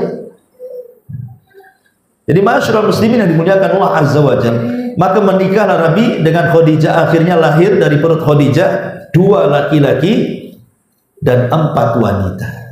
Lahirlah Qasim, lahirlah Abdullah, kemudian dari wanita dimulai dari Zainab yang paling tua, kemudian di bawah Zainab ada Ruqayyah, di bawah Ruqayyah ada Ummu Kulthum, di bawah Ummu Kulthum ada Fatimah. Jadi semua putra putri Rasul ada 6 dari rahim Khadijah. Adapun Ibrahim bukan dari rahim Khadijah, tapi rahim dari budaknya namanya Maria Qibtiyah. Jadi putra Rasul semuanya 7, 6 dari Khadijah, 1 dari Maria Qibtiyah. Ya. Kemudian Nabi Shallallahu Alaihi Wasallam ketika menikah dengan Khadijah, betul-betul Khadijah menyerahkan semua kekayaannya. Seolah-olah Khadijah ingin mengatakan, ini rumah milikmu, ini modal milikmu, ini semua uang di ATM milikmu, ini aset-aset milikmu. Semua diserahkan kepada Nabi. Kenapa Khadijah begitu percaya dengan Nabi? Kalau zaman sekarang antum nikah dengan janda kaya, nggak ada ceritanya. Ini rumah untuk akang, ini mobil untuk abang, ini tanah untuk emas, nggak ada ceritanya. Yang ada ke notaris, ini milikku, milikmu juga kesana ke notariskan gitu. Nanti kalau cerai tak bisa kita main ambil-ambil kan ini. Karena antum ini model gak dipercaya. Kalau nikah sama janda kaya pasti antum nikah lagi masalahnya. Makanya dinotariskan kekayaannya gitu. Kalau di janda yakin dengan Rasul, pasti dia amanah, setia. Subhanallah. Ya. Akhirnya kemudian memang Rasul menjadi peniaga besar. Bagaimana tidak? Semua yang dulunya modal sedikit, sekarang semua modal dipegang dia. Semua usaha dipegang dia. Apa enggak jadi pedagang besar Nabi? Jadi Nabi itu menjadi pedagang sukses besar sekali. Disitulah dia kenal dengan orang-orang sesama pedagang besar. Ya namanya pedagang besar ya pasti kawannya juga pedagang besar kan. Gitu. Kalau pedagang kecil ya dengan pedagang kecil. Orang jual es cincau ya kawannya sama-sama jual es kan gitu ya. Tak mungkin jual es cincau pula kawannya yang punya PT Timah dan nggak ketemu kan. Jadi Nabi ya kawannya dengan pedagang-pedagang besar. Disitulah kenal Abu Bakar, kenal Utsman, kenal Abdurrahman, kenal pedagang-pedagang Abu Ubaidah, kenal jadinya tokoh-tokoh yang kelak justru mereka masuk Islam. Tapi Nabi sudah kenal ya dengan pedagang-pedagang sukses ini di masa dia jadi pedagang. Dan pedagang itu subhanallah berbeda dengan orang yang kerja di PT, dengan buruh, beda. Karena pergaulan pedagang ini biasanya luas. Kalau orang di PT ya sesama orang PT aja, dari 50 tahun dia kerja sampai pensiun ya itu aja kawannya tuh. Atau orang yang kerja di kantor jadi guru, itu aja kawannya. Tapi pedagang ini kan belusukan kemana-mana. Coba tuh pedagang es tuh, belusukan ke gang-gang, akhirnya kenal semua orang kan. Pedagang ini luas dia jangkauannya, dan memang Allah sudah persiapkan seperti itu. Karena dia akan menjadi nabi harus luas jangkauannya, luas kenalannya, luas orang-orang yang akan didakwahinya. Makanya memang Nabi sudah dididik dari pengembala kambing menjadi pedagang kan gitu. Tapi di usia Nabi SAW yang sudah sepuh, ya kira-kira mungkin 37 tahun, mendekati 40 itu, Nabi sudah mulai risih dengan kondisi orang-orang Quraisy. Fitrahnya melawan. Karena orang-orang Quraisy ini semakin hari semakin jahat. Mabuk di mana-mana, main perempuan di mana-mana, menyembah berhala makin parah. Pokoknya kondisinya makin jahiliyah, jahiliyah lah pokoknya. Jadi fitrah Rasul itu melawan. Kenapa makin rusak seperti ini? Ya, kalau sekarang ini para pengamat politik, wah ini makin rusak Indonesia, ini makin banyak utang macam-macam lah komentar. Kurang lebih seperti itulah kalau mau dikiaskan itu. Jadi mau lihat kerusakan nih. Jadi Rasul akhirnya udah mulai dia malas berdagang. Padahal itu di puncak karirnya, ikhwan. Bagaimana tidak di puncak karir? Rasul menjadi orang paling kaya. Istrinya cantik jelita, anaknya banyak, dihormati oleh manusia, disanjung-sanjung dan disebut Shadiqul Amin. Kurang apa coba? Itu yang kita cari kan? Yang kita cari itu kita jadi orang kaya, istri kita cantik, kemudian anak kita banyak, sukses-sukses, dihargai manusia, dipuji manusia, jadi selebritis dan begitu seterusnya kan? Nabi dapat semuanya. Tapi justru Nabi SAW risih dengan semuanya. Fitrahnya menolak. Dari setelah maka di usia 37 itu mulai dia malas kerja, malas berniaga, sudah mulai ya kadang-kadang ke Mina, menyendiri sebulan di sana, mikir nanti ke Muzdalifah, nanti kemana lagi. Pokoknya setiap tahun dia sebulan itu kemana-mana lah pokoknya, menyendiri itu untuk berpikir. Sampai ketika usia 40 tahun, 6 bulan sebelum usia 40 tahun, Rasul dikejutkan dengan mimpi. Menurut riwayat Bukhari dari Aisyah radhiyallahu anha, Rasul itu bermimpi aneh. Jadi kalau malamnya bermimpi, besoknya jadi kenyataan. Selama 6 bulan, besok malamnya mimpi, besoknya jadi kenyataan. Jadi seolah-olah mimpi itu tidak ada yang bayangan, tidak. Semua jadi kenyataan semua. Termasuk dalam mimpinya dia harus naik ke sebuah bukit, kemudian dia harus tinggal di gua, nanti akan datang seorang laki-laki jelmaan malaikat. Semua dalam mimpi sudah ada tuh. Sehingga Rasul mulai ketika sadar 6 bulan setelahnya, dia coba mengikuti alur mimpinya. Di usia 40 tahun, dia pamitan dengan Khadijah, dia akan menyendiri. Maka diikuti alur mimpinya, dia naik ke sebuah bukit gitu ya. Rupanya dalam bukit itu ada gua. Itu yang disebut dengan gua Hira. Kenapa Rasul diilhami oleh Allah, diwahyui oleh Allah untuk naik ke atas bukit itu? Karena yang namanya atas itu memiliki makna hissiyah dan maknawiyah. Dari gua Hira itu nampak Mekah di bawahnya. Secara hissi faedahnya bahwa dia akan diangkat melebihi manusia yang ada di bawah. Yang kedua maknawi, bahwa dia kelak akan menguasai orang-orang yang ada di bawahnya, memerdekakan mereka, memasukkan mereka ke dalam hidayah. Makanya Allah angkat dia ke tempat tinggi. Kemudian Nabi SAW masuk ke dalam gua. Selama 1 bulan Rasul dalam gua. Ada yang mengatakan di tanggal 12, ada yang mengatakan di tanggal 17 Ramadan, ada di tanggal ganjil 21, 23, 25, 27. Pokoknya perselisihan ulama banyak tentang masalah kapan nuzulul Quran itu. Walaupun pendapat yang kuat nuzulul Quran itu ada di 10 akhir Ramadan di tanggal-tanggal ganjil 21, 23, 25, 27 atau 29. Pokoknya antara tanggal-tanggal ini dah.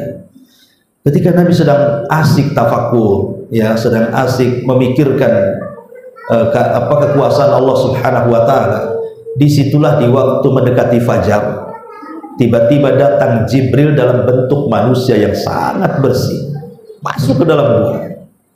Rasul tidak kaget, kenapa? Karena sudah ada dalam mimpinya.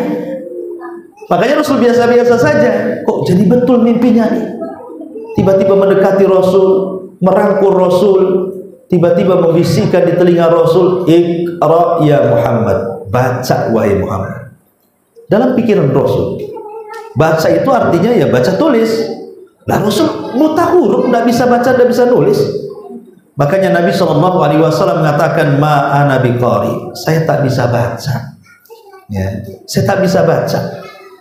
Jibril mengatakan, "Iqra ya Muhammad." Makin dipeluk erat lagi. Kata Rasul, "Saya tak bisa baca," sampai 3 kali. Baru kemudian Jibril mentalkin Rasul dengan mengatakan, "Iqra bismi rabbikal ladzi khalaq, khalaqal insana min 'alaq, iqra wa rabbukal akram alladzi 'allama bil qalam, 'allamal insana ma lam ya'lam." Turun 5 ayat pertama surah Al-Alaq. Dari sini resmi Rasul kita didaulat menjadi nabi. Didaulat jadi nabi. Masalahnya, setelah turun surah Al-Alaq ini, Jibril tidak pernah turun lagi. Sesak dada Nabi. Nabi bolak-balik ke gua, tak ada lagi Jibril datang. Jadi Rasul itu rasa-rasanya, apa yang datang saya itu jin, apa yang datang ke saya itu setan, apa yang datang ke saya itu malaikat, karena nggak turun lagi pesanannya kan, hampir 6 bulan. Jadi sesak dada Nabi itu. Jadi akhirnya mikir, siapa yang datangi aku dalam gua itu.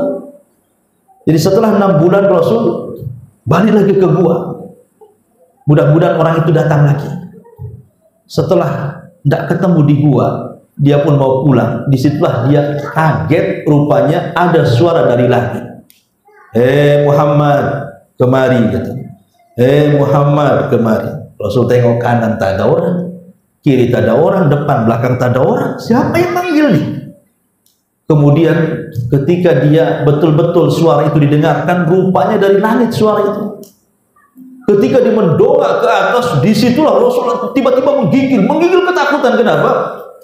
Rupanya Jibril menjelma sebagai bentuk aslinya. Kalau yang ke gua itu kan tasyakul dengan manusia. Ini bentuk aslinya.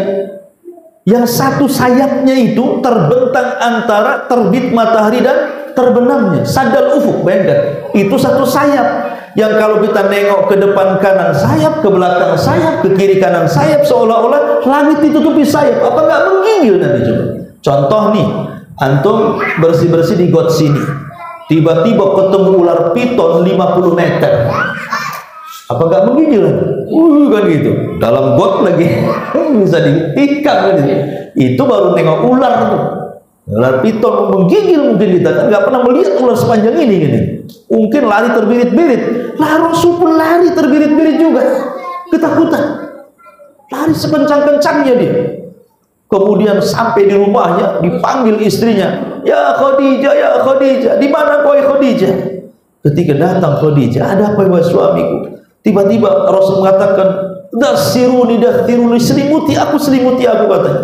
Khadijah kaget selaku istri, ada apa ini kan begitu. Tetapi akhirnya Khadijah pun menyelimuti Rasul, kemudian masuk ke dalam selimut. Kenapa mesti diselimuti? Karena biasanya orang takut itu kalau ingin menghilangkan takut ya masuk ke selimut lah kan itu. Atau kalau takut kan ambil selimut kan, kan itu ya. Maka mendingan lah, takutnya nanti akan berkurang. Apalagi di situ istri antum masuk sekali kan. Kemudian menghibur, membisikkan di telinganya Rasul, "Wallahi la yuhzikallahu abada." Wahai suamiku, peristiwa itu tidak mungkin menghinakan kamu, dan peristiwa itu tidak mungkin menghinakan kamu. Engkau ini orang baik, Kalau kau berkata pasti jujur, kalau ada tamu pasti kau hormati, kalau ada orang miskin kau bantu. Pokoknya disebutkan akhlak baik oleh Khadijah. Dari situlah kemudian Rasul makin tenang. Akhirnya mulai hilang rasa takutnya. Cukup sampai di sini? Tidak. Besoknya Khadijah membawa Nabi ke siapa? Ke rumah Waraqah ibn Naufal, masih kerabat Khadijah. Waraqah ini seorang Nasrani, sudah tua, buta matanya, tapi dia banyak membaca semasa hidupnya. Jadi ketika kemudian Khadijah bertanya kepada Waraqah, wahai saudaraku Waraqah, ini suamiku begini, apa tandanya? Kaget Waraqah. Kata Waraqah, itu makhluk yang menemui suamimu wahai Khadijah, itu namanya namus. Namus itu makhluk yang bersayap. Namus ini pernah datang kepada Musa dan Isa, dan ketika Namus datang kepada Musa dan Isa, keduanya jadi nabi. Sekarang Namus itu datang kepada suamimu, yakinilah dia akan jadi nabi. Dia akan jadi nabi. Dan kalau dia jadi nabi, pada saatnya kata Waraqah, aku yang akan membelanya. Tapi sayang, 6 bulan setelah konsultasi, Waraqah meninggal dunia. Tapi dia beriman kepada Rasul, sehingga terjadi perselisihan siapa orang dewasa yang pertama beriman kepada Rasul, Abu Bakar kah, Waraqah kah? Ada yang mengatakan Waraqah, ada yang mengatakan Abu Bakar. Ada yang memerinci, Waraqah itu beriman kepada Rasul di saat kenabian, tapi Abu Bakar itu beriman kepada Rasul di saat kerasulan. Ya, jadi beda babnya di sini. Ya, tapi yang jelas bahwa akhirnya Nabi SAW pun mulai sadar bahwa dia telah diangkat menjadi Nabi. Satu hari ketika Nabi SAW sedang tertidur pulas sekali, tiba-tiba Jibril datang memanggil Nabi SAW, ya ayyuhal muddathir qum fa'anzir wa rabbaka fakabbir wa thiyabaka fatahhir wa rujza fahjur wa la tamnun tastabthir wa li rabbika fasbir. Orang yang berselimut, bangun. Turun surah Mudaththir. Orang yang berselimut, bangun. Ya ayyuhal mudaththir qum fa'anzir. Qum, berdiri, beri peringatan kepada manusia. Kemudian Allah Subhanahu wa taala menurunkan surah Al-Mudaththir 1 sampai 5. Kemudian setelah 1 sampai 5 berarti resmilah Rasul didaulat menjadi Rasul, karena menjadi Nabi dengan surah Al-Alaq dan menjadi Rasul dengan surah Al-Mudaththir. Lah sejak itulah Rasul mulai berdakwah. Dia. Lah Nabi SAW 3 tahun pertama itu disebut dakwah sirriyah. Artinya dakwah sirriyah itu dakwah tidak terang-terangan, door to door, ngajak kawan-kawan. Dulu waktu dagang datang kepada Abu Bakar, itu kan kawan dagang dia. Abu Bakar, mau enggak engkau mengakui aku ini seorang Nabi dan Rasul? Mau enggak engkau mengucapkan asyhadu an la ilaha illallah wa anni rasulullah? Kemudian Rasul membacakan wahyu yang turun kepadanya. Subhanallah, Abu Bakar tidak pernah ragu, ketika diajak langsung beriman. Itulah satu-satunya manusia saat beriman tidak ada mikir-mikir itu cuma Abu Bakar. Yang lain mikir-mikir dulu, betul ke dia Nabi? Jangan-jangan Nabi palsu. Masih diteliti. Kalau yang lain, Abu Bakar tidak. Ketika Rasul menawarkan Islam, langsung dia bersyahadat. Makanya wajar kalau disebut siddiq dia. Orangnya jujur, orangnya benar. Karena tidak ada tawar-tawaran, tidak ada mikir-mikir lagi tuh. Subhanallah. Lah di tangan Abu Bakar inilah banyak orang masuk Islam. Kemudian Abu Bakar menarik Utsman bin Affan, yuk kita masuk Islam, dibawa ke Nabi, akhirnya masuk Islam. Kemudian Abu Bakar menarik Abu Ubaidah, ayo kita datang pada Nabi, masuk Islam. Kemudian menarik juga Zubair bin Awam, akhirnya masuk Islam. Kemudian juga menarik siapa lagi, Utsman bin Maz'un, menarik pokoknya 10 sahabat yang dijanjikan masuk surga, sebagian besar masuk Islam di tangan Abu Bakar. Abu Bakar ini luar biasa jasanya. Ya, belum lagi dia merdekakan Bilal, Zunairah, Khobab, pokoknya banyak budak-budak dimerdekakan dia. Kemudian semuanya jadi orang mulia.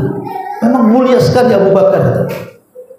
Masyarul muslimin yang dimuliakan Allah Azza wa Jalla, ketika itu kan Nabi SAW harus punya markas, harus punya ya pesantren kan itu ya, kata bahasa kita ini. Makanya ketika kemudian ada anak muda dari Bani Mahzum, kabilahnya Abu Jahal, namanya Arqam ibn Abi Arqam, itu dari kabilahnya Abu Jahal. Itu satu-satunya orang yang masuk Islam dari kabilahnya Abu Jahal. Lah punya rumah di atas Bukit Sofa. Yang sekarang sih rumahnya sudah nggak ada karena jadi tempat sa'i di situ. Dulu rumahnya itu di atas Bukit Sofa, itu rumahnya Arqam bin Abi Arqam itu. Artinya dekat dengan Ka'bah, dan dia anak muda usia 17 tahun. Kemudian juga dia dari kabilah musuh Nabi, sehingga orang tidak akan nyangka bahwa di situ pesantrennya Nabi kan gitu ya. Karena terlahir dari musuh Nabi, kemudian rumahnya dekat dengan Ka'bah, dan dia pun masih muda. Kalau berkumpul kan harusnya kan di rumah-rumah orang-orang yang tua kan gitu. Jadi nggak nyangka selama 3 tahun Rasul menjadikan rumah Arqam bin Abi Arqam itu dijadikan rumah Islam pertama. Disitulah markas dakwah. Ya, akhirnya satu persatu masuk ke rumah Arqam. Dari 1, 2 sampai 10 orang, dari 10 orang sampai 20, 20 sampai 30, dan ditutup dengan keislaman Umar di angka 40 orang. Ya, jadi di rumah Arqam ini yang terakhir adalah Umar bin Khattab masuk Islam. Dialah yang menutup angka 239. Dengan masuknya Islam, Umar menjadi 40 orang, genap 40 orang, maka genaplah 3 tahun Rasul berdakwah Syria. Umar protes sama Nabi, Rasul, kita ini di atas kebenaran, ngapain sembunyi-sembunyi gitu? Rasul awalnya masih berikan alasan. Kata Umar, terang-terangan aja, ngapain sembunyi-sembunyi katanya. Akhirnya Rasul pun luluh dan mengizinkan Umar untuk berdakwah terang-terangan. Lah setelah 3 tahun di rumah Arqam di sinilah, maka Umar dengan Hamzah memimpin para sahabat yang 40 orang itu, kemudian salat bersama-sama di depan Ka'bah mengiklankan keislaman. Dari situlah terbuka Islamnya para sahabat. Kemudian turun ayat di situ kepada Nabi SAW, wa anzir ashiratakal aqrabin, wahai Muhammad, peringatkan tuh kerabat-kerabat dekatnya. Akhirnya Nabi pun naik ke Bukit Sofa, dipanggilnya semua kerabat-kerabat. Kemudian setelah dipanggil, Rasul mengajak mereka ke dalam tauhid. Tetapi rupanya di tengah-tengah kerabatnya ada orang namanya Abu Lahab, pamannya sendiri. Tiba-tiba ngamuk-ngamuk di situ dan mengatakan, ahli hadza jama'tana tabban laka sa'iral yaum ya Muhammad. Oh, untuk ini kau kumpulkan kami, celaka satu hari ini wahai Muhammad. Disitulah mulai benih-benih kebencian Abu Lahab kepada Nabi.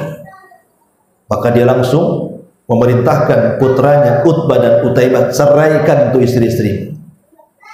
Mulai benci kepada Nabi. Dan dialah orang yang pertama, sebelum ada Abu Jahal yang memusuhi, sebelum ada Al-Walid, sebelum ada Umayyah, dialah orang yang pertama memusuhi Nabi, pamannya sendiri Abu Lahab. Makanya kemudian turun ayat yang melaknat Abu Lahab. Sejak turunnya ayat ini sampai hari ini, sampai kiamat dibangkitkan, Abu Lahab dikutuk oleh semua kaum muslimin dengan surat Tabbat yada Abi Lahab wa tab, ma aghna anhu maluhu wa ma kasab, sayasla orang datalaha wa imra'atu hammalatal hatab fi jidha hablum min masad. Subhanallah, ayat ini tidak diselipkan Allah dalam surah Al-Baqarah, tidak diselipkan oleh Allah dalam surah Al-Imran, tidak diselipkan Allah dalam surah Al-Anfal. Kenapa? Kalau ayat ini di tengah-tengah Al-Baqarah, Al-Imran, Al-An'am, Al-Anfal, Al-Arab, siapa yang baca? Tapi ketika Allah sendirikan surat ini menjadi surat pendek dalam juz amma, anak kecil pun hafal Tabat. Antum aja hafal, Pak Imam saja si Tabat saja, kan nggak ada surat lain. Ya kan? Coba dikutuk sampai kiamat dengan turun ini, semua orang baca, coba kan? Karena dia yang pertama kali mencaci maki Nabi. Al-jaza min jinsil amal, turun surat Tabat, diletakkan di surat yang paling pendek, dibaca semua orang. Sampai anak kecil aja mencela si Abu Lahab. Subhanallah ya. Lah akhirnya kemudian ketika Rasulullah SAW sedang berkhutbah, dipotong sama Abu Lahab, dicaci maki. Oh ini begini. Pokoknya terus Rasul diam saja, tidak membalas. Karena pertama dia tahu pamannya, Yang kedua, tujuan Rasul bukan membalas orang yang berbuat jahat. Kalau Rasul menghabiskan membalas orang yang berbuat jahat, orang berbuat jahat itu tidak akan habis-habisnya. Sampai kapan tujuan dakwah nggak akan tercapai? Ya, makanya ingat, tiru Nabi. Jangan pikirkan orang yang mencela antum. Jangan ladeni orang yang menggibah antum. Jangan ladeni orang-orang yang ngomong tentang antum jelek-jelek. Jangan ladeni. Fokus saja antum ke sana. Fokus kerja, fokus dakwah, pasti berhasil. Tapi kalau antum sedikit-sedikit disakiti di sini, antum malas di PT ini, kenapa? Orang itu rasanya nggak enak dengan saya. Pindah PT antum. Nanti di PT itu disakiti lagi, pindah lagi PT. Sampai kapan antum jadinya? Gitu? Nah, tapi Rasul punya agenda yang besar, makanya tidak melayani celaan cemoohannya si Abu Lahab, karena ada prioritas yang paling tinggi dibandingkan itu. Tapi walaupun Rasul tidak membantah Abu Lahab, bukan Allah diam saja, tidak. Balasannya dari Allah. Allah tidak rela walinya dicaci maki, maka Allah mengirim Jibril membawa surah Tabat, Al-Lahab. Kemudian Jibril langsung memasukkan di dada Rasul, dan Rasul langsung hafal, seolah-olah Allah mengatakan, "Hei Muhammad, baca sekarang di hadapan orang-orang." Maka ketika Abu Lahab ngoceh sana sini, ngaca sini, tiba-tiba Rasul mengatakan, "A'udzubillahi minasyaitonirrajim. Bismillahirrahmanirrahim. Tabat yada Abi Lahab wa tab." Celaka kedua tangan Abi Lahab dan binasa. Ma'aghna anhu maluhu wa ma kasab. Semua usaha, daya dan upaya serta keturunannya tidak bermanfaat bagi dia. Saya selana rongdatal dia akan masuk ke dalam api yang menyala-nyala. Coba, saya wa mar'atu hammalatan, begitu juga istrinya yang kesana kemari ngadu domba juga, Ummu Jamil. Hammalatal hatab fi jidha hablum masad, akan dikalungkan di lehernya sabut kelapa dan akan menyala menjadi api besar di lehernya. Subhanallah, ikhwan. Ma'asyiral muslimin yang dimuliakan Allah Subhanahu wa taala. Akhirnya orang Arab itu tidak pernah loh sebelumnya mendengar Quran kan. Tapi orang Arab terbiasa mendengar syair dan menghafalnya. Jadi sangkanya surah Tabat itu syair. Dihafal sama orang yang hadir di situ. Kemudian dibaca oleh mereka, disangka syair, bukan Quran. Jadi setiap hari setelah membaca surah Tabat ini kemudian ditangkap oleh telinga orang kafir, orang Quraisy. Tiba-tiba mereka ketika buyar pulang, yang di pasar baca, yang di jalan baca, yang di kerumunan baca. Apa enggak stres ya Abu Lahab? Kenapa orang kok menyair saya, menukil-nukilkan perkataan Nabi kan gitu? Lah istrinya kan enggak hadir di situ, namanya Arwah bintu Harbin. Istrinya bukan orang biasa Abu Lahab itu. Dia adik daripada pemimpin Quraisy, Abi Sufyan bin Harb. Mau istrinya, suaminya dibicarakan di jalan-jalan, di pasar-pasar, di kerumunan orang, dibacakan surat Tabat, disangka syair kan itu. Bawa batu istrinya, nyari Nabi. Orang ngajar dia. Kenapa dia mencela suami saya katanya? Dah cari, rupanya Rasul sedang duduk-duduk bersama Abu Bakar di Ka'bah sambil bersandar di kiswah begini. Dari kejauhan Ummu Jamil udah pegang batu. Abu Bakar mengatakan, "Rasul, Ummu Jamil nampaknya tidak baik dia ke sini." Kata Rasul, "Biarkan saja dia datang. Dia ngomong apa nanti?" Tiba-tiba setelah datang, Allah butakan kedua mata Ummu Jamil. Di depannya ada Nabi, tidak kelihatan. Jadi dia ngomong sama Abu Bakar, "Hei Abu Bakar, mana kawan Musi Muhammad?" "Emang ada apa?" Kata Abu Bakar, "Dia telah sampai berita, dia telah menghina aku dan suamiku. Kalau aku melihat dia, aku lempar batu ini di mulutnya," katanya. Ya. Dia mengatakan, "La in ra'aituhu la aqamnahu bihadzal fihri fah." Dia mengatakan, kalau kulihat dia, aku lempar mulutnya, katanya. Kemudian dia mengeluarkan syair, "Muzammaman asaina wa dinahu qalaina," dan begitu seterusnya. Ya.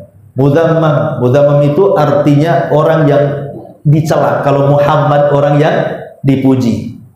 Jadi setelah Jamil pergi, Arwah bintu Harbin itu, kata Rasul, "Lihat Abu Bakar, dia salah orang. Namaku Muhammad, dia sebut-sebut saya Muzammam," katanya. Nama dia Muhammad, dia bersair Muzammam. Muzammam bukan nama saya, biarkan aja dia bersair, katanya. Subhanallah, sebagainya. Akhirnya Rasul SAW pun mulai berdakwah terang-terang. Nah, disitulah banyak sekali tantangan Nabi, banyak sekali.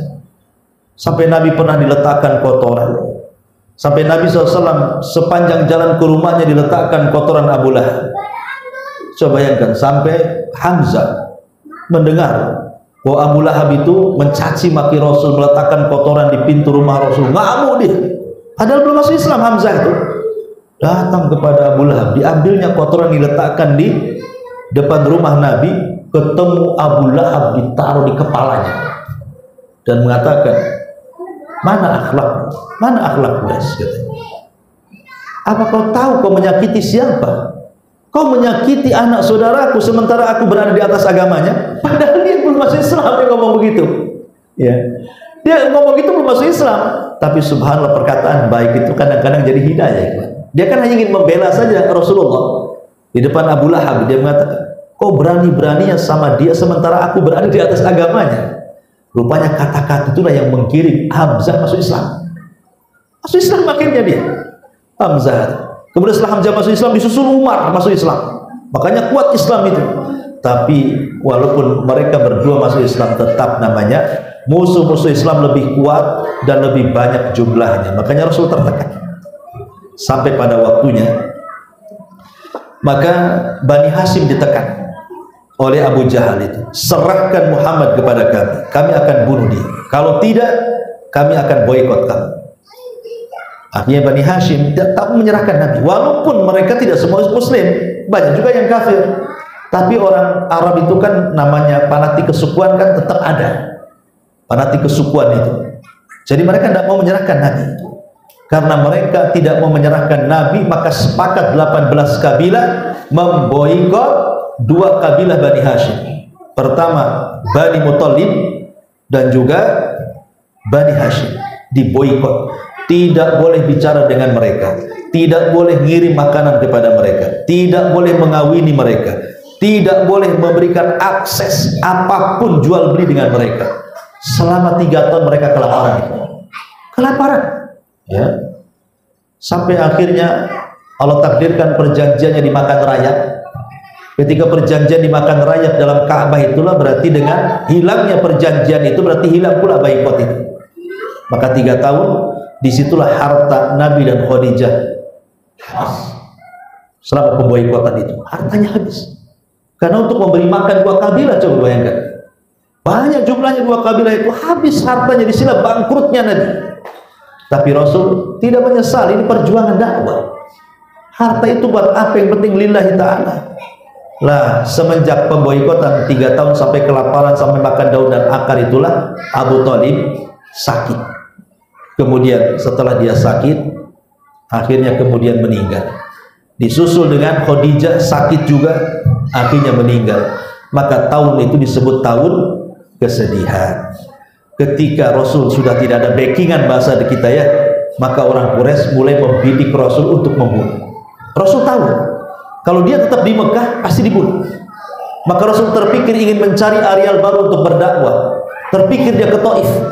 Berangkat dia ke Taif. Sampai di Taif bukan diterima, dilempari batu lagi. Sampai balik lagi ke Mekah, tidak berani masuk karena diancam dibunuh. Rasul terpaksa harus tinggal di perbatasan Taif dan Mekah.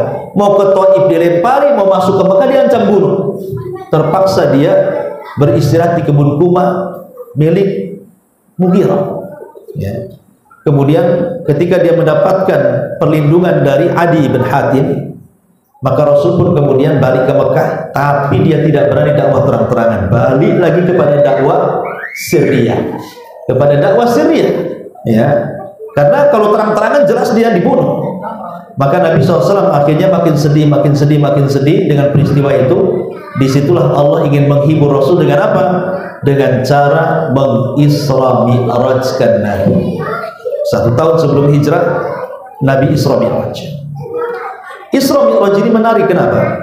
Karena perjalanan Rasul ini bukan perjalanan biasa, ini perjalanan spiritual untuk betul-betul menenangkan Nabi yang sudah acak-acakan hatinya. Pertama diperjumpakan dengan siapa? Dengan Adam di langit pertama. Apa hikmahnya? Sebagaimana Adam hijrah dari sorga ke dunia, maka engkau pun akan hijrah dari Mekah ke Madinah. Kemudian berjumpa di langit kedua dengan siapa? Dengan Yahya dan juga Nabi Isa. Artinya sesampainya kau di Madinah, kedua nabi ini dimusuhi orang Yahudi, maka engkau juga akan dimusuhi orang Yahudi. Kemudian naik ke langit ketiga, berjumpa dengan siapa? Nah, langit ketiga berjumpa dengan Nabi Yusuf. Nabi Yusuf itu dicelakakan oleh saudaranya, dicemplungkan ke sumur, dihasadi oleh keluarganya. Engkau juga sama, sehingga wajar lihat paman-pamanmu Abu Lahab memusuhi, karena Nabi Yusuf pun juga sama dimusuhi saudara-saudaranya. Jangan sedih. Kemudian naik ke langit keempat, berjumpa dengan siapa? Dengan Idris. Dan engkau juga akan lebih daripada Idris. Kalau Idris diangkat ke langit keempat, engkau lebih daripada Idris. Engkau akan diangkat oleh Allah lebih tinggi dibandingkan Idris. Jangan sedih. Kemudian naik ke langit kelima, berjumpa dengan Harun. Harun itu lembut, orang yang disukai Bani Israel. Seolah-olah ini pelajaran wahai Muhammad, mulai sekarang dakwah harus lembut, sebab kalau keras tidak akan diterima. Contoh Nabi Harun, disenangi Bani Israel karena kelembutannya. Kemudian naik ke langit keberapa? Keenam, berjumpa dengan Nabi Musa. Nabi Musa itu penyabar orangnya. Mau diapain aja Bani Israel, sabar kali Musa. Seolah-olah Allah katakan, ya Muhammad, tirulah kesabaran Musa. Fasbir kama sabarul azmi. Sabarlah seperti sabar ulul azmi. Lihat Musa sabar, kau harus sabar. Terakhir berjumpa dengan Ibrahim yang mirip wajahnya dengan Nabi. Ya, sebagaimana Ibrahim sudah membangun Ka'bah, maka engkau juga harus meneruskan memperjuangkan Ka'bah. Maka akhirnya Rasul pun tenang, karena sudah ada gambaran dari peristiwa Isra, perjalanan dia kan seperti apa. Makanya ketika setelah Isra Mi'raj, kemudian Rasul berusaha berdakwah ke luar, tidak ke entaran Mekah tapi keluar ke jemaah-jemaah haji. Disitulah kemudian berjumpa dengan orang-orang Madinah. Ya, maka adalah sekitar 12 orang masuk Islam. Kemudian mereka pulang. Ya, kemudian terjadilah pembaiatan Aqabah yang pertama. Ya, dihadiri 12 orang. Kemudian terjadi pembaiatan yang kedua, Aqabah kedua, sekitar 70 lebih gitu ya. Kemudian setelah itu mereka meminta kepada Rasul untuk dikirimkan dai ke Madinah. Maka disitulah Rasul mengutus Mus'ab ibn Umair, berangkatlah ke Madinah. Subhanallah, di tangan Mus'ab ini dua kabilah pemimpinnya masuk Islam, Sa'ad ibn Ubadah dan Sa'ad ibn Mu'ad. Lah, itulah cikal bakal dua kabilah itu menjadi Ansor, namanya Khazraj dan Aus. Sehingga ketika Khazraj dan Aus pemimpinnya masuk Islam, kemudian dua kabilah itu sudah banyak masuk Islam, artinya Islam sudah tersebar di Madinah. Disitulah Allah perintahkan Rasul untuk hijrah ke Madinah. Di sana sudah banyak orang Islam. Maka Rasul mengajak semuanya untuk hijrah, baik yang hijrah sebelumnya ke Ethiopia, yang hijrah 2 kali, pokoknya semua harus balik semua ke Madinah. Maka dari semua arah para sahabat mereka hijrah pelan-pelan, dan inilah fase kedua di bulan Rabiul Awal, hijrah Nabi. Ya. Dan hijrah ini subhanallah menjadikan wajah Islam yang tadinya tertekan menjadi merdeka, yang tadinya tidak punya negara jadi punya negara, yang tadinya susah menyebarkan Islam jadi tersebar Islam, yang tadinya Islam sangat direndahkan menjadi mulia berkat hijrah Nabi SAW. Hijrah ini luar biasa. Makanya dijadikan Umar bin Khattab radhiyallahu anhu sebagai penanggalan dalam Islam. Penanggalan dalam Islam, almanak Islam itu diambil dari hijrah Nabi. Ada 1 Hijriah, 2 Hijriah, 3 Hijriah, begitu seterusnya. Lah, sesampainya Nabi SAW di Madinah, ya singkat saja karena sudah malam juga, maka yang pertama kali pekerjaan Rasul di Madinah membangun masjid. Pertama Masjid Quba, kemudian Masjid Nabawi. Setelah terbangun masjid, kemudian Rasul mempersaudarakan orang Ansor dan orang Muhajirin. Setelah mempersaudarakan orang Ansor dan Muhajirin, Rasul membenahi ekonomi dengan cara membuat pasar untuk menandingi pasarnya Yahudi. Karena ketika itu di Madinah ekonomi dikuasai Yahudi, ada namanya pasar Bani Kunaiko. Maka Rasul membuat pasar di samping Bani Kunaiko untuk meruntuhkan ekonominya. Subhanallah, dengan sistem Islam, pasar yang dibangun 2 tahun oleh Rasul mampu meruntuhkan pasarnya Yahudi. Ya. pasar Yahudi. Makanya orang Arab pandai dagang dari dulu. Pandai dagang cuma dua, Arab sama Cina. Yang bisa melawan orang Cina ya orang Arab lah kan gitu. Gitu. Repotnya antum bapak Arab, ibu Cina. Itu dua punya darah di situ. Bisa langsung gabungkan di situ ilmu dagang. Jadi intinya bahwa setelah tumbang ekonomi Yahudi, maka Islam naik. Mulailah ketika itu orang-orang Yahudi mulai berkhianat. Dimulai daripada Bani Nadir, kemudian Bani Hunaiko, kemudian Bani Quraidah, terakhir Khaybar, perang Khaybar. Akhirnya orang Yahudi terusir semua dari Madinah karena berkhianat. Ya. Kemudian di ujung hayat Rasul berperang melawan Nasrani di perang Tabuk, dan itulah perang terakhir yang dipimpin Nabi SAW, berawal dari perang Badar berakhir dengan perang Tabuk. Itulah yang dipimpin Nabi SAW melawan Imperial Romawi Nasrani, karena musuhnya bukan musyrik, bukan Yahudi lagi, ya, sudah ngarahnya ke Palestina. Artinya dari zaman Nabi itu sudah Rasul ingin menguasai Palestina, dimulai dari perang Tabuk itu sebenarnya, karena ketika itu Palestina kan dikuasai Imperial Nasrani Romawi. Jadi Rasul itu sudah, dan Tabuk itu sudah mendekati perbatasan Syam, ya, sudah mau ke Palestina sana ngarahnya. Jadi pembebasan Palestina itu sudah ada sejak zaman Nabi sebenarnya, di perang Tabuk itu permulaannya. Tapi sayang, setelah kemudian terjadi Fathu Mekah, kemudian semua orang Mekah masuk Islam, Madinah juga masuk Islam, tidak ada yang kabilah-kabilah kecuali semua masuk Islam, sampai ke Yaman sana utusan-utusannya masuk Islam. Jadi Islam sudah menyebar ke seantero Hijaz gitu ya, sampai ke negeri Yaman. Maka sempurnalah dakwah Nabi Sallallahu Alaihi Wasallam selama 13 tahun di kota Mekah dan 10 tahun di kota Madinah. Artinya Rasul berdakwah 33 tahun, ya, 23 tahun apa? 23 tahun, 10 tahun di Madinah dan 13 tahun di kota Mekah. Jadi 23 tahun Rasul berdakwah dan berhasil kemudian menyampaikan risalah Allah Subhanahu wa taala. 5 hari sebelum wafatnya Rasul, Nabi SAW sempat menziarahi kuburan Uhud untuk mengingatkan jasa mereka. Kata Bung Karno itu, jangan lupa dengan jas merah, jangan lupa dengan sejarah. Jadi sahabat dibawa berziarah ke kuburan Uhud itu seolah-olah Rasul ingin katakan, kalau bukan karena Allah kemudian mereka yang dikubur ini, tentu kita ini tidak seperti sekarang. Jadi penting mengenang pahlawan, kan? Rasul mengenangkan pahlawan kepada para sahabat perang Uhud, karena orang-orang hebat itu yang meninggal di perang Uhud banyak tuh. Maka para sahabat yang masuk Islam belakangan dikenalkan sama Nabi, inilah para pendekar Islam, kalau bukan karena Allah kemudian mereka, kita tidak seperti ini.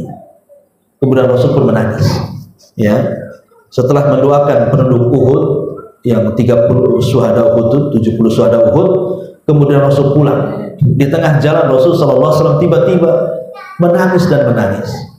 Kemudian sahabat berkata, Rasul, kenapa Anda menangis? Kata Rasul, asfaqtu li ikhwani, aku rindu dengan teman-teman. Kata sahabat, bukankah kami teman-teman wahai Rasul? Kata Rasul, bukan, kalian bukan temanku, engkau atau kalian sahabat. Lalu siapa yang dimaksud temanmu kalau kami bukan temanmu? Kata Rasul, teman-temanku mereka adalah orang-orang yang beriman di sepeninggalku, padahal mereka tidak pernah melihatku. Itulah kita. Rasul rindu dengan kita. Makanya setelah kemudian Nabi SAW pulang, tiba-tiba Rasul jatuh sakit, merasakan racun yang pernah dimakan dia. Karena ketika selepas perang Khaybar, Rasul diracun oleh siapa? Oleh wanita Yahudi namanya Zainab bintul Haris. Pura-pura ngundang makan, rupanya paha kambing udah dilumuri racun, termakan sama Nabi sedikit tuh. Tapi tidak semua, karena paha kambing itu tiba-tiba bicara. Kata paha kambing, wahai Muhammad, jangan kau makan aku, katanya, karena aku sudah dilumuri racun. Ini mujizat, ya, paha kambing bisa bicara. Akhirnya Rasul langsung mementahkan. Tapi ada satu sahabat yang ikut makan, termakan racun, meninggal setahun setelahnya. Kemudian Rasul merintahkan Zainab yang menaruh racun untuk dibunuh sebagai kisos karena meninggal orang yang diracunnya. Walaupun ada yang mengatakan dia masih Islam yang meracunnya, tapi Rasul tidak membalas. Ya. Akhirnya kemudian karena racunnya sudah mulai mulai menjadikan penyebab sakitnya beliau. Maka Rasul pun demam ketika itu berada di rumah Safiyah, dan dia mengatakan kepada Safiyah, "Wahai Safiyah, izinkan aku untuk dirawat di rumah Aisyah, kasih tahu istri-istriku yang lainnya." Akhirnya semua istri-istrinya dikumpulkan. Rasul minta izin supaya tinggal di rumah Aisyah. Kenapa di rumah Aisyah? Kenapa tidak di rumah istri yang lainnya? Karena satu-satunya kamar yang selalu Jibril datang dan menurunkan wahyu hanyalah di kamar Aisyah. Rasul tidak punya rumah. Kalau rumah kan kayak kita ada kamar-kamar. Nah, Rasul tuh istri-istrinya ditaruh di kamar-kamar. Kayak bahasa kita kos-kosan lah. Satu kamar. Ini disebut al-hujurat. Dalam Quran itu ada surah al-hujurat, kamar-kamar. Ya. Jadi dia minta izin. Kenapa kamar Aisyah? Karena disitulah Jibril selalu turun. Dan Jibril tidak pernah turun di kamar istri-istri yang lainnya. Setelah istri-istri yang lain membolehkan, maka Rasul pun dirawat di rumah Aisyah. Apalagi rumah Aisyah dekat dengan Masjid Nabawi. Buka saja sudah masjid. Ya, buka pintu sudah masjid.